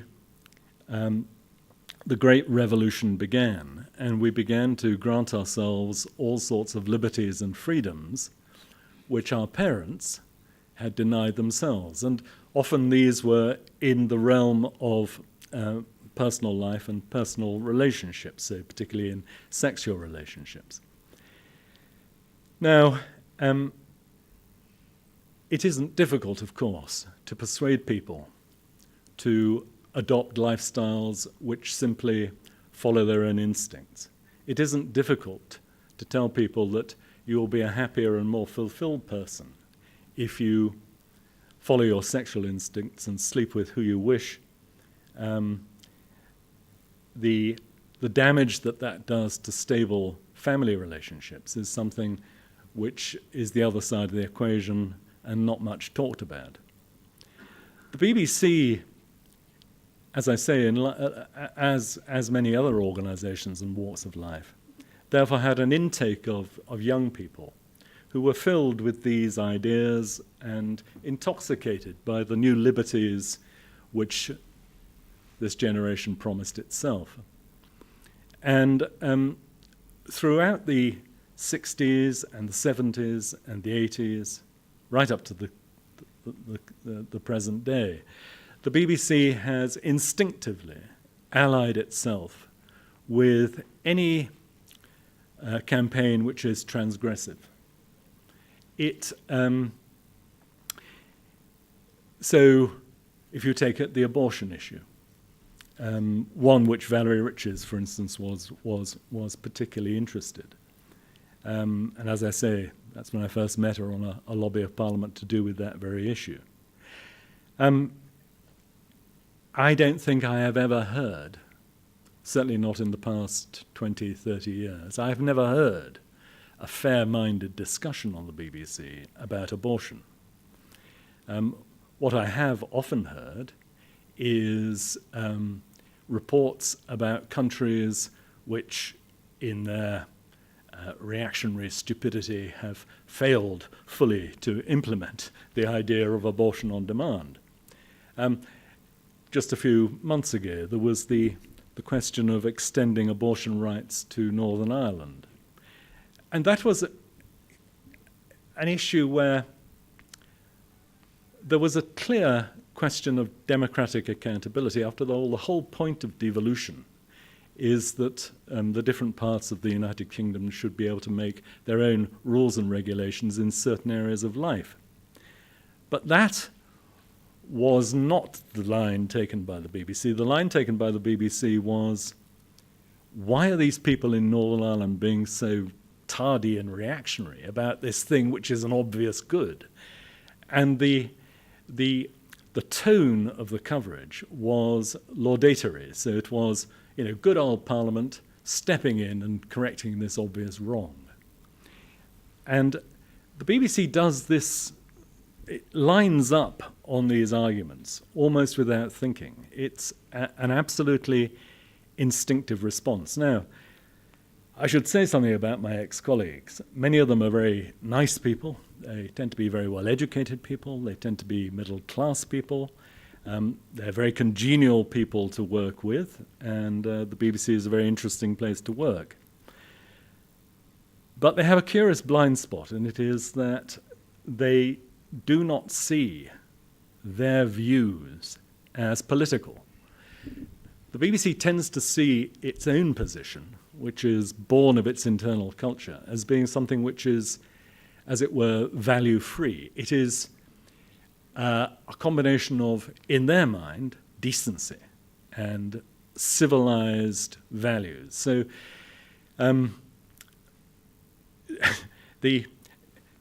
not something which will much exercise this particular organisation, but the Brexit debate, I think, displayed this very clearly, that in Brexit the BBC took a view instinctively that leaving the BBC was leaving the EU was the leaving the EU was the wrong thing to do. It was a wrong and wicked thing to do. And why on earth would anyone want to do that? It has to be some sort of mental aberration if you want to do that. You've got to be not only you're not only wrong, you're actually wicked if you want to lead the EU. And that showed up very clearly the way the BBC it lacks the facility for self-examination because it believes itself to be right. And anyone who criticizes the BBC or takes issue with the BBC is therefore putting themselves in the BBC's eyes in the wrong. And not only are you wrong, you're probably evil. I've spent a long time campaigning about the BBC. I wrote my first book. Well, actually going back beyond that, when I was still in the BBC, I wrote to all the governors of the BBC, pointing out what I felt to be lapses in the creed of impartiality. And the governors, I think, were somewhat baffled by my approach to them. I wrote to them all individually and said, look, I'm just someone in the trenches. I'm just a reporter, right? I'm working for the Today programme, and I don't think we're getting this right. And I gave them chapter and verse. It was a little dossier I presented to them. But there was no reaction to that. They actually wrote back and said, they actually complimented me and said, it's very nicely written. Well, I was delighted, very nicely, great to have that compliment. But the point was they would not engage, and if they will not engage. This is the problem. They will not engage with their critics. I think it's because if they did engage with their critics, they would lose the argument. But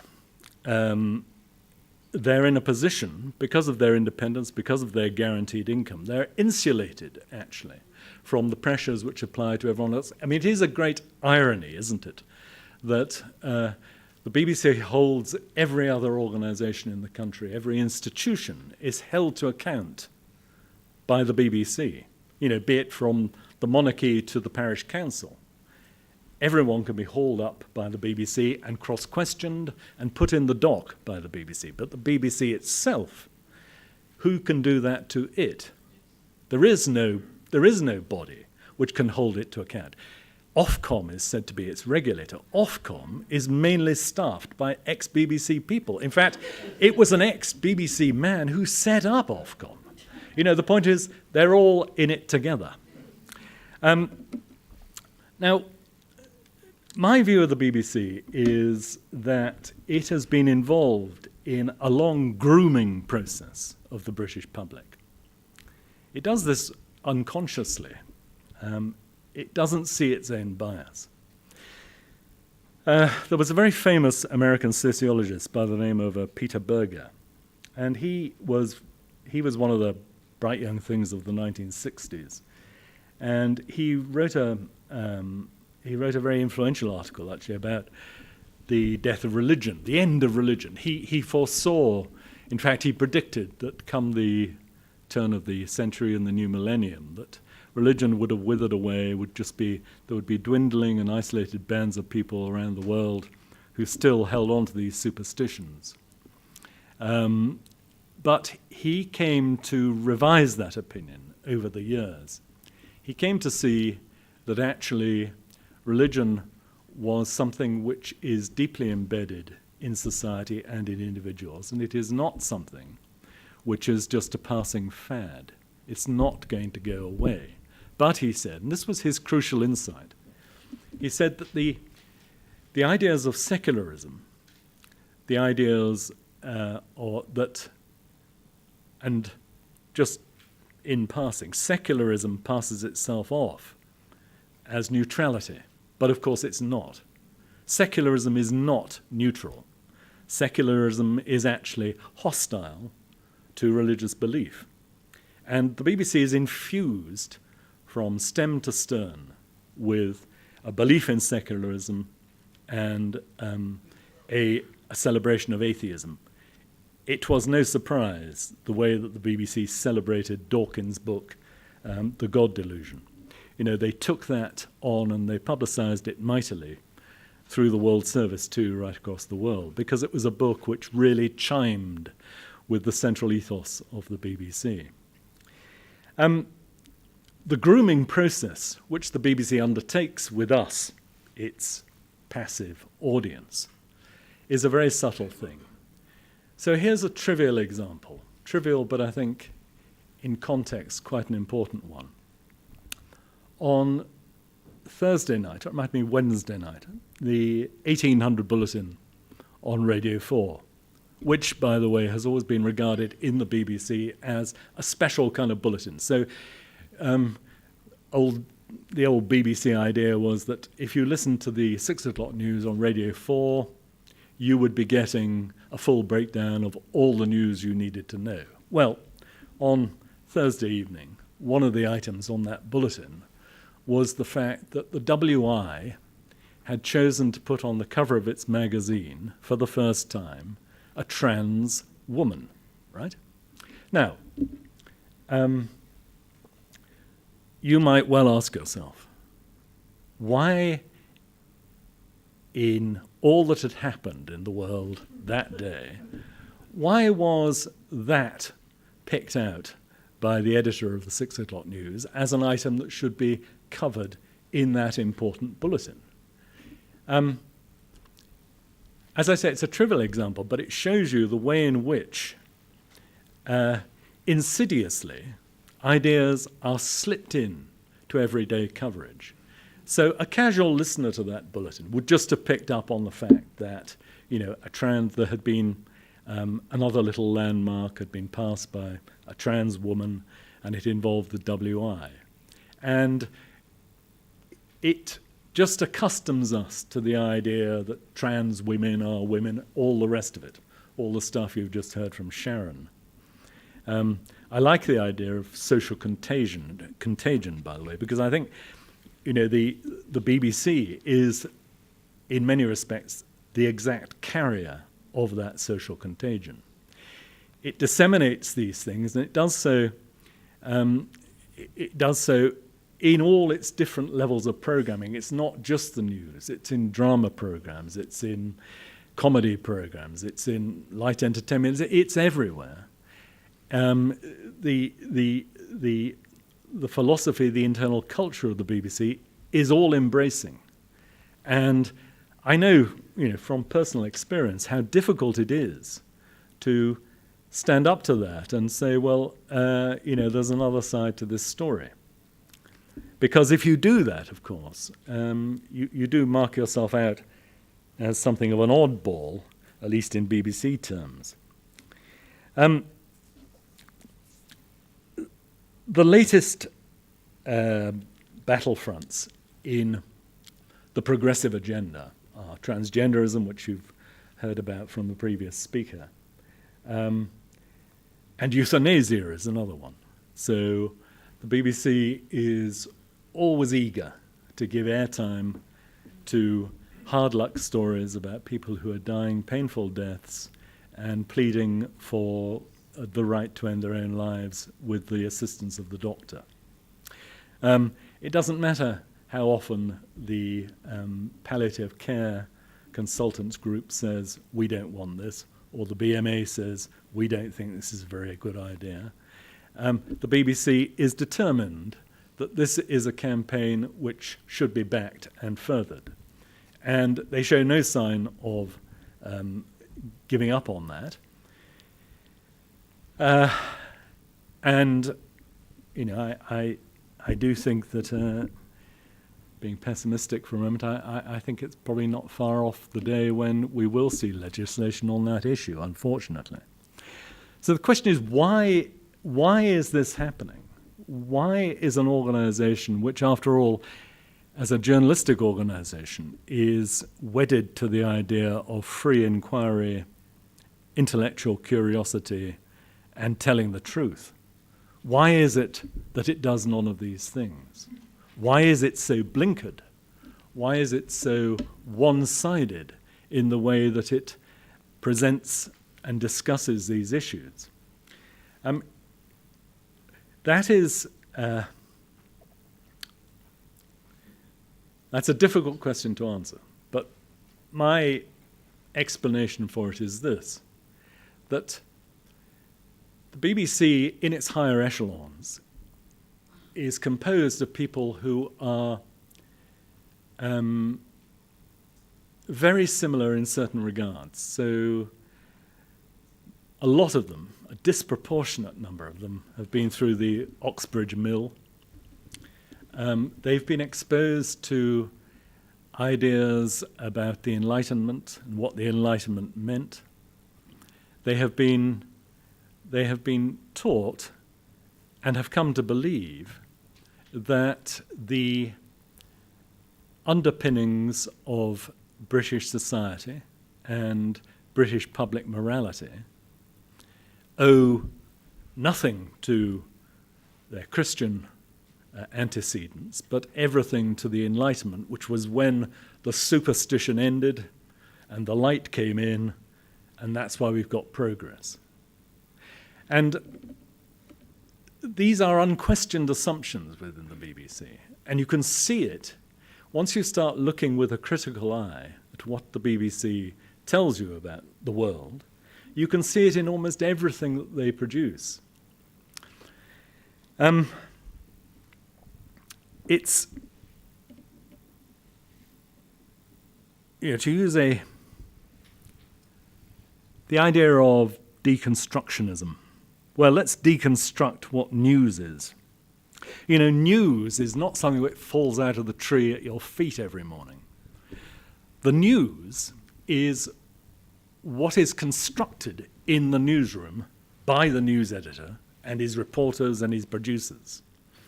The news is a construct, and the BBC's construct of news is one-sided and propagandist, and that is the plain, simple truth of the matter.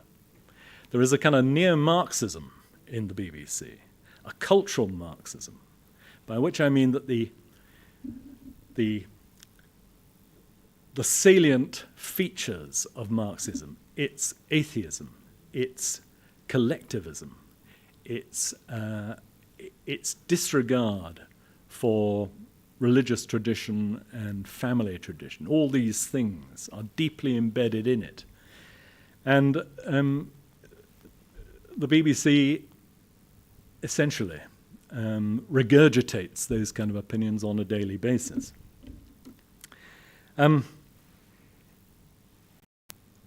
It's a question really of, you know, how the BBC therefore controls the debate. Some of you might be familiar with the idea of something called the Overton Window. So Overton was an American researcher, sociologist, I think, and he had this idea of trying to understand how public debate is controlled, and he came up with this idea that the public debate exists within this window. The crucial thing is, where is the window frame? You know. Now, this is a very cunning construct. Overton said, within the window you have a range from what is unacceptable, scary, and radical to what is current government policy. And in between, you have various shades of opinion. And the trick which is played on us all is this, that there is a simulacrum of a free and vigorous debate, but you have to look at where the window frame is. What is outside the frame? Why is it that your voice, or the voice of other socially conservative campaigning groups, why is their voice, your voice, not heard on the BBC? It is because within this construct of the window, your views lie outside the window. Your views are too radical. And this leads to all sorts of absurdities. You know, if you take this, you know, there has been a flurry of interest in the past few years about increasing incidence of mental health problems among young people. Okay, that's a very fair topic to be discussing and debating, and it's one which certainly deserves to be debated. Now, if I was setting out to debate that and investigate it, I think a very fair avenue of debate would be, what has the transgender campaign done to the mental health of children, right? Or another angle would be, what has the rate of family breakdown done to the mental health of children? You know, many psychiatrists would agree that family stability or family instability is probably the most important factor in a child's mental well-being. That once that goes, you know, all sorts of problems arise, which we can all understand. It's obvious. But that is not an angle you will ever hear pursued. You will hear people expressing concern about the rise in mental health issues in children, but there's no follow-through on any angle which would challenge the underlying assumptions of the so-called progressive agenda to which I referred initially. The progressive agenda says that free and easy divorce, or cohabitation without marriage, or sequential marriages or sequential relationships, these are all well and good, and they are equally valid and good for all involved. This is obviously a lie. This is obviously an untruth. It's not true. What is obviously true is that for children to be brought up by their two biological parents in a stable family situation is the best possible circumstance for a child to be raised. No argument. It's not an argument you'll ever hear on the BBC. It's not an argument they'll put their weight behind. So, what can be done about this? So the the title of this talk I see in the agenda you have, rather optimistically, is I'm going to tell you how to get a fair hearing. As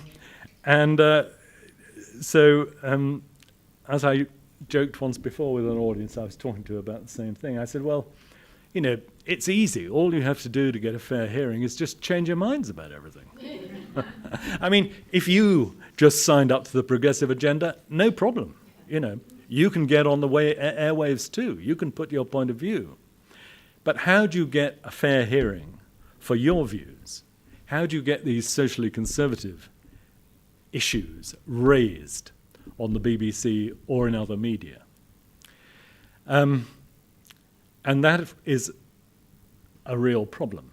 However, there are things you can do. Just in the past few weeks, we've had the advent of this new TV station, GB News.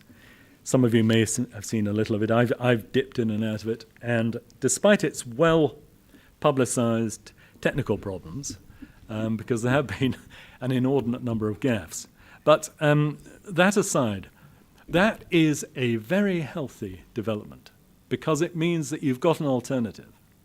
And I was very interested. In fact, I met and interviewed, for another thing I was doing, one of the presenters on GB News, a woman called Alex Phillips. And what had interested me about her was that in her program, this was in the first 10 days, I think, she initiated a discussion about pornography. And her take on it was a refreshingly upfront, why do we have to have this pornography? And why is it available to children so easily? Why aren't you doing something about this? She was very upfront about it. She clearly thinks pornography is a very bad thing. She thinks it's an awful thing for children. And she is basically on our side, I would say. I mean, I wouldn't like to, she's never going to become a paid-up member of the Family Education Trust, perhaps. But I think that her instincts on this sort of issue are very much in line with what I take it to be most of your instinct, too. So there is a new avenue. And the point about this is that if we look at what happened in America with Fox News, that changed the whole media landscape. Not only did Fox News find an audience, so it found an audience which didn't want to be told the same old by CNN and CBS and all the rest of them. It wanted to hear something new. It wanted that audience, their audience, wanted to hear something which chimed with their views, where their voices were heard. And that's what's been lacking in the British media scene. I mean, I've confined most of my remarks to the BBC, but of course it's not just the BBC. It's not as if Channel 4 or Sky News or ITN offer anything by way of difference. They're all much of a muchness when it comes to these issues. None of these outlets are outlets which are sympathetic to a social conservative viewpoint. But I think that GB News will be. And so what I would advise the FET and every other campaigning group which is currently shut out by virtue of the being outside the window, that you should concentrate on that new source, that new outlet, get your views on there, because this is all about networking, isn't it? You all have contacts. I have contacts. If you get something on GB News, you can tell your contacts, and slowly the word will spread. And once people find something which is attuned to their own perspective, to their own viewpoint, then it'll build an audience. And that will have an effect on the other broadcasters. The point is, the BBC is not a passive. It cannot simply sit back and just allow this to happen without reacting itself.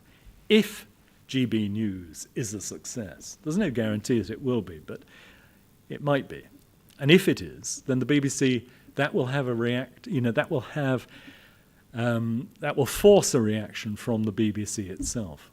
At the moment, the BBC caters splendidly. It's a Rolls-Royce service for one side of the political debate. And it is no use at all to the rest of us. And it's very easy to get downhearted and pessimistic about these things. And I'm sure that we've all had bleak moments when we've considered, what we're up against. But what should give us all heart is what happened in 2016 and the Brexit debate, because that was an enormous upset for the established media, particularly the media. I mean, also the political establishment, also the civil service establishment, the educational establishment. They were all horrified. But the BBC particularly was horrified because it is so used to getting its own way. It was absolutely mortified by the result. And what that shows is that despite its loud voice, its great megaphone bellowing these progressive ideas at us, in fact, not everyone is persuaded. And I am sure, for instance, on the transgender issue, that out there in voterland, they're on our side, not theirs. That that there's a residual common sense in people. But of course, what they don't get at the moment, that common sense is not nourished by any input from the media. They don't get encouragement. They don't. So if you're a mum, worried about the sex education that your child is getting in primary school, you're not going to hear much affirmation of your views on the BBC. What you will hear is exactly the reverse. Why these people protesting at school gates? I mean, isn't it awful that they're trying to interfere with sex education in primary schools? As if that in itself was, that's the wrong, rather than the teaching itself. So it's very easy for people to feel isolated. And of course, this is where GB News and other news, and talk radio is another one, actually, which is an alternative. And I'm not saying either, they're not absolutely what I listen to 24 hours a day, but that's not the point. The point is that as a campaigning group, you've got to make merry where you can. You've got to make hay when the sun shines. And GB News might be somewhere where the sun is shining for you, at least now. So get in there and start talking. And take heart from the fact that Brexit was eventually won in the face of, in spite of, that massive, monolithic opposition from the BBC and all the rest of the establishment, which said, you cannot have this, you must be mad. And we've got it. And so, what that tells us is that the tide can be turned. And it's just a question of keeping on in there fighting. I may well not live to see it myself, maybe you won't. But the tide will turn, because the arguments you are making are, not only are they commonsensical, they're right. They are right. They're morally right. And they're right for children and for families. So stick at it. I will.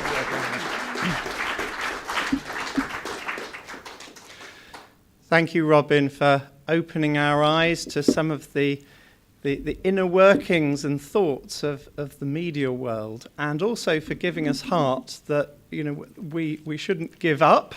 There is hope on how we can get a socially conservative viewpoint about the family into the media. So thank you very much, Robin. Pleasure.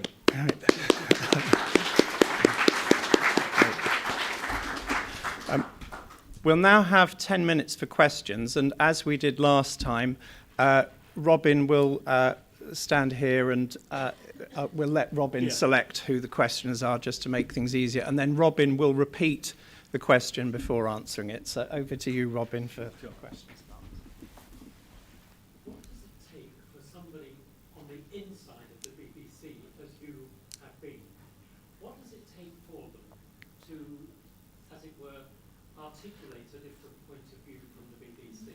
I know you've given us an example of how you felt you were unsuccessful, you were stonewalled, but is there hope for the insider?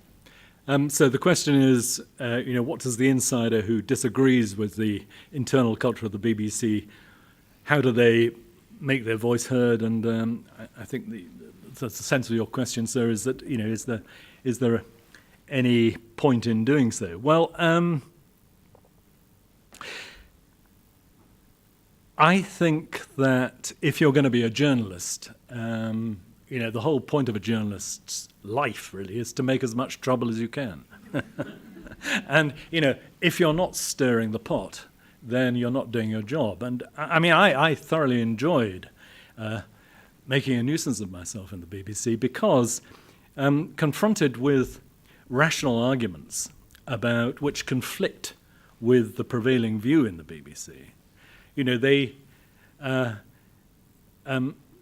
have to engage when you're face to face like that. I knew a young when I was working on Today, there was a young woman who started. She was in a researcher capacity, and I was talking to her after one of the morning meetings. And these morning meetings are quite intimidating if you're new and young. You're sitting there with people you've heard from on the radio. The presenters are there sometimes, and you've got the editors and so on and so forth. So it's quite intimidating for a young person. And afterwards I was chatting to her, and she said, my family reads the Daily Mail, but I can't really feel I can say that in there, And, there's a terrible coercive quality to that sort of internal culture. It's very intimidating. But, not all, when I write, I write stuff quite a lot about the BBC in various places, but when I write stuff, I sometimes get emails from often quite senior people in the BBC who I know, as it were, well-known names, some of them, and they'll say, yeah, right on, you got that right, But of course, they don't break cover themselves. It's just difficult. It's just difficult, but you've just got to take your courage in your hands and do it, haven't you? And it's, Please, sir.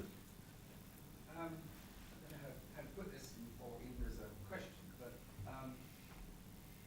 you may remember the Reed lectures. Perhaps 1965, Edmund Leach writing the book Runaway World, which at the time I thought was really good, but he was describing exactly what we've got today, whereby we cease to go into technology, but we actually go right into the fundamental laws underlying creation. We change them ourselves. And he said, basically, we've all got to become gods. So this goes back to Romans chapter 1, which brilliantly describes exactly where we are today. The cascading pathologies of where society is.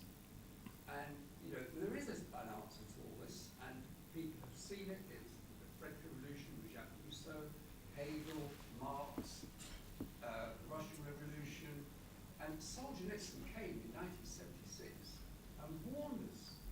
He said, you are going to repeat what we did in 1917. He says, all I can do is look forward, and I can see you doing that. There have been voices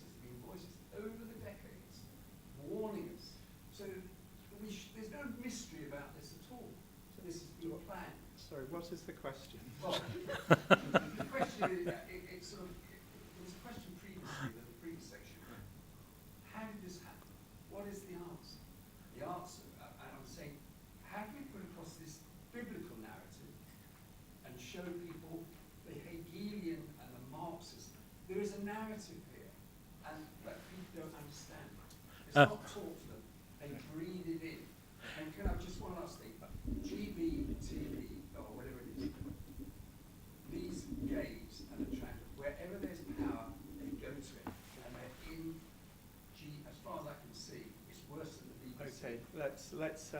So yes, a difficult question to sum up, but I think what you're saying, sir. I mean, I think the question is, there have been prophetic voices, which have been telling us that we are heading in the wrong direction, and you mentioned Romans and Romans 1 and St. Paul's letter to the Romans, and also Solzhenitsyn. Both people, Solzhenitsyn, a prophetic voice who saw the West heading down the wrong road. And of course, you're right. I agree with you. The wisdom of the ages has been discarded by this generation. And the BBC is of the mind that we can do without all that old superstitious stuff. And the fact is, when next in conversation with a liberal, say, look around you at the society you have created. This is what liberalism ends in. A country swamped with pornography, a country where family stability is diminishing and the fallout for children is terrible. This is where liberalism has led us to, and we need to start a fight back on that.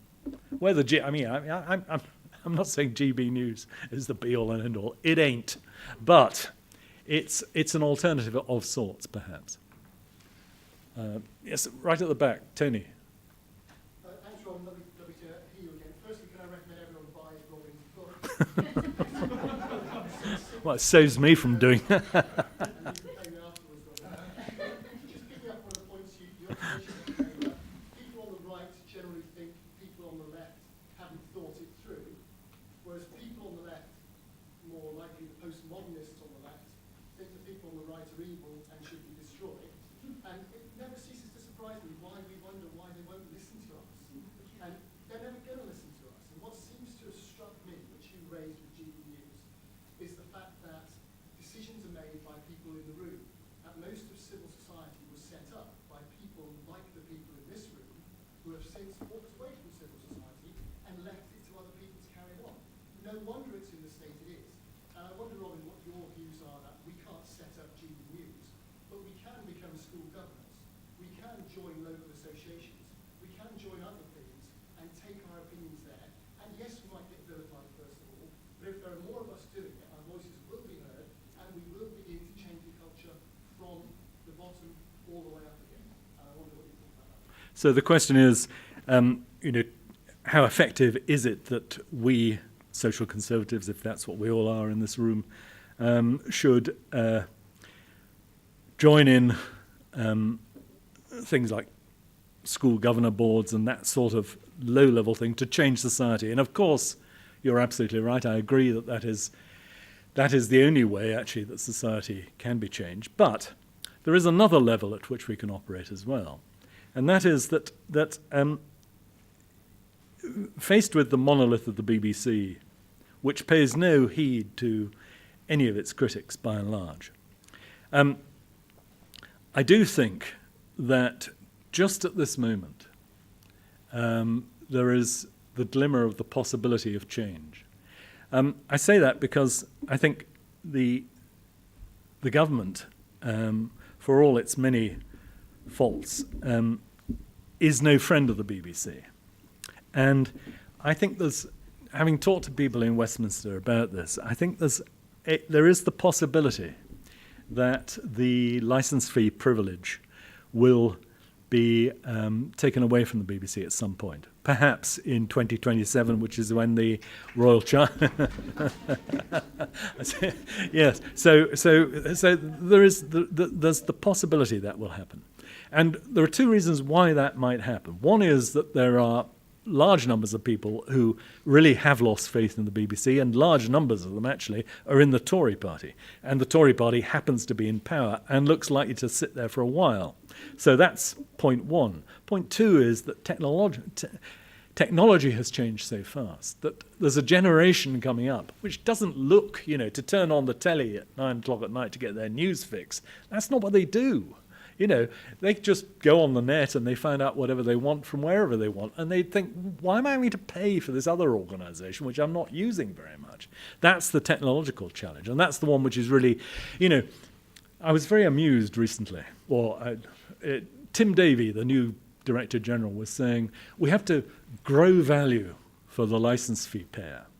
Well, let me tell you, if you don't use the BBC, or if you don't get your service from the BBC, you cannot grow value, for people who don't use the thing.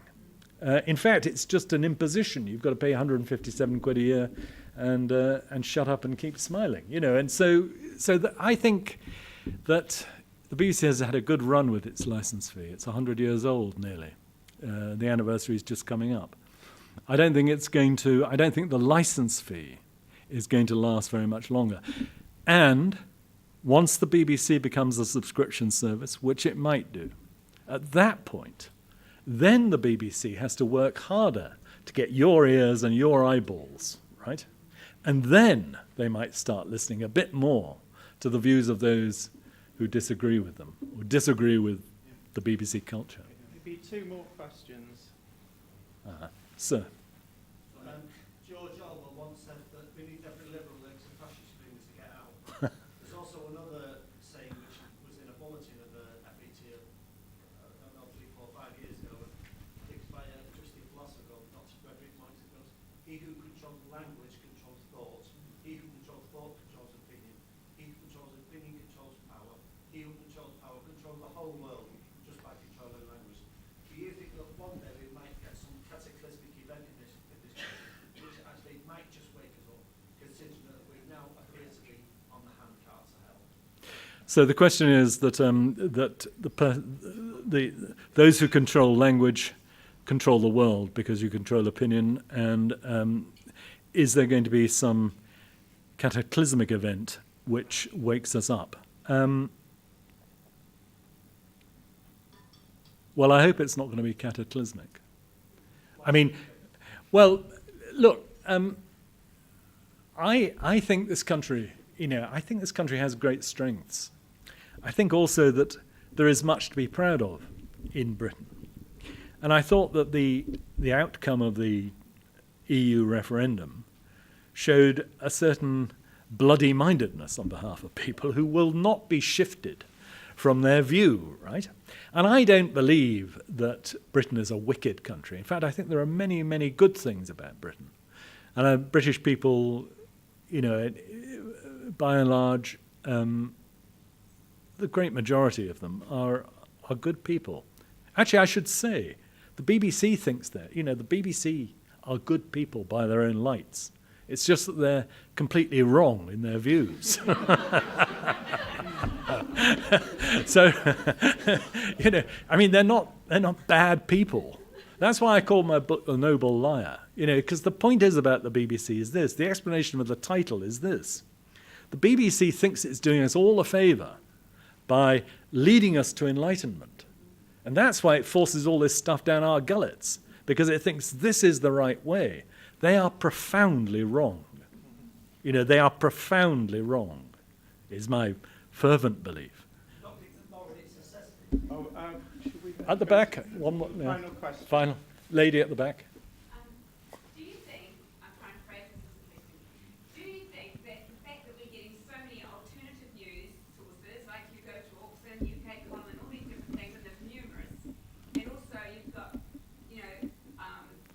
Sky News Australia, people are watching from America, New Zealand, Canada, UK, because they're giving the truth. So I don't know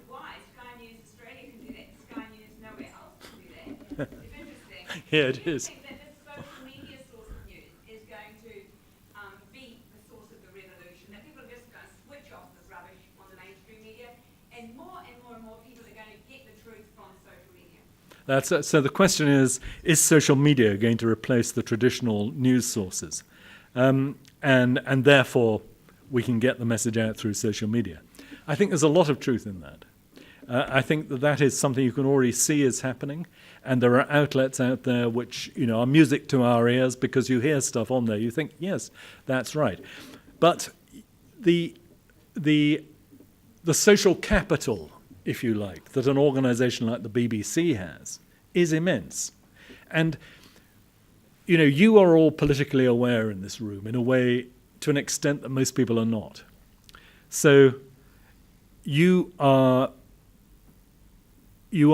questioning the society that you live in and what you're hearing. For most people, the media, it's like the fish in the water. The fish has no idea what water is. It's just where I am, And that's the way it is with the media for most people. They don't question. A lot of people are quite passive about their consumption of the media, and that's a problem. So raising consciousness about this very issue, which is that you don't have to just sit back and take what the BBC gives you. There are other, and this is a generational thing, obviously. Young people don't do that. I mean, but the drawback is that the BBC still has mighty clout, and it's not yet a spent force, sadly. Great. Okay.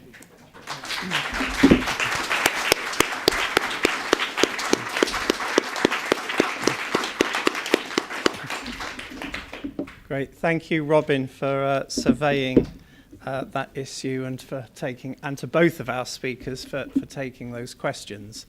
In a few moments, Piers Shepherd will be coming to give us a few announcements and close out our meeting. But before he does so, I'd now like to ask Lucy Marsh to come forward and propose a vote of thanks to our speakers. Over to you, Lucy. Oh, well, I've got to follow our two amazing speakers, which is quite a thing to do. I just wanted to actually just finish on a bit of a note of positivity, because I guess some of you probably be feeling a bit like, oh gosh, all of this stuff that we've heard, and where do we go from here? So I actually, like Robin, I actually trained as a journalist a long time ago, and stopped working in newspapers for that exact same reason. I discovered that all newspaper editors want to do is to sell newspapers, regardless of what's true or not. They just sort of looked at all the competitors and think, oh, well, they've done that, so we'll do that better, just to sell more newspapers. So it was a bit depressing. But anyway, I actually trained, quite a few of the people that I trained with have gone on to sort of have really quite prominent roles in the news, including one of the BBC breakfast presenters, actually Naga Munchetti, I was at university with, and she came to my wedding. And anyway, last night when I came down on the train from the beyonds of North Yorkshire to stay overnight before today, I met up with a couple of the people that I was at university with, and both of whom I thought were pretty left-wing, and we met up and had a meal last night in King's Cross, which is now, I felt it was almost too hip for me to actually be there. And they were asking me what I did, and I thought, oh, we're going to have a real conflict here about what I'm doing, because one of my friends is very senior in Amnesty International, which, if any of you follow it, is now probably the most woke institution behind the BBC. And when we got to chatting about what I was doing, my friend sort of almost broke down in sort of just relief that he could talk about what was going on, because he's just, having worked there for 15 years, he's now undergoing a disciplinary because he misgendered one of his colleagues, who's now a they. And he said the culture is so toxic. He said there's no safe space to talk about my concerns. He said he's going off on stress for 3 months because of it. And we ended up talking for about 2 hours about all of these things. And my other friend, who I've not seen in 20 years, who's been in Holland, cycling around and slightly into the drug culture, has now come back. And then he came out. We've all got daughters who are the same age, around sort of 15, and they were both talking about that both their daughters had been off school with anxiety, and all of this gender identity stuff is really messing with their heads. And we were able to sort of share all our concerns, and they said, oh, it's so good to be able to talk. And so these are these two people that I thought that were never going to understand what the Family Education Trust is all about. We're like, wow, that's great. Maybe we'll tune into the live stream. So Niall and Ashley, if you're watching, I hope you've enjoyed it. So, and then just simple things like the guys downstairs on the desk, when I went to get the cake, and they asked what it was all about. And then one of them said, and I said, oh, we're very pro-marriage. And he said, what, mixed marriage? And I said, well, not really. And he went, oh, good.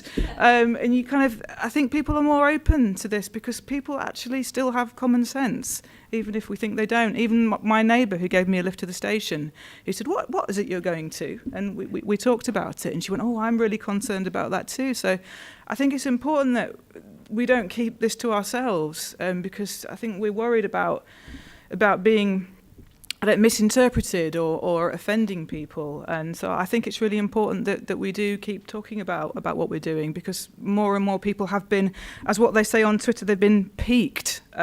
Anyone that's seen the fact that Laurel Hubbard, I don't know if you've seen the New Zealand weightlifter, who is biologically a man, who's been selected for the New Zealand Olympic team, who's been a man for 35 years, never got anywhere in weightlifting, and funnily enough has beaten all the female records and is now going to the Olympics.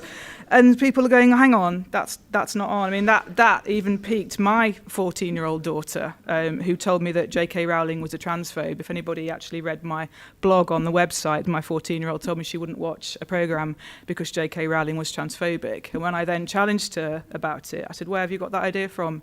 She said, oh, TikTok. So I then made her read the essay, and she went, oh, well, I think I was wrong. And that kind of piqued her. And then she's not, even though she thinks I'm bigoted to some extent, she's actually intelligent. And so she actually read up about it.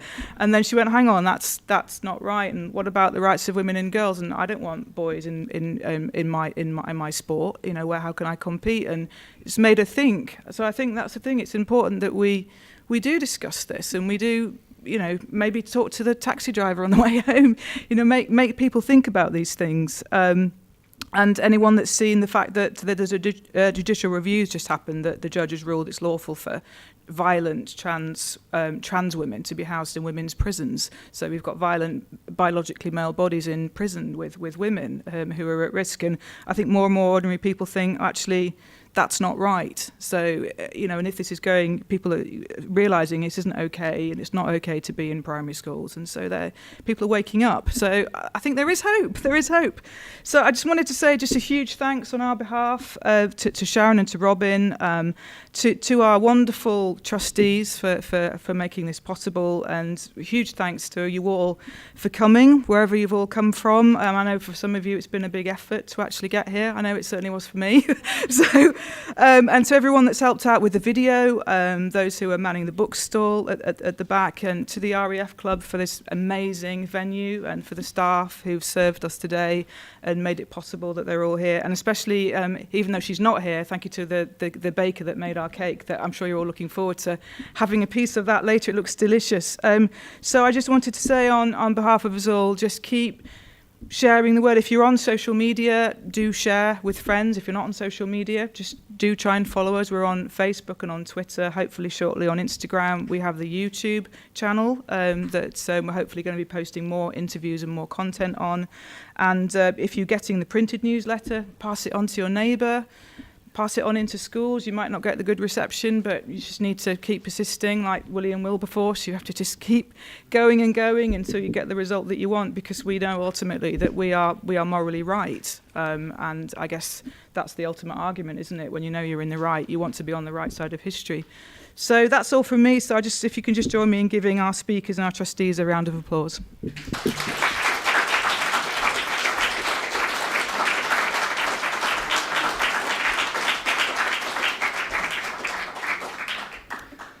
Just a few announcements before we finish. When I mentioned the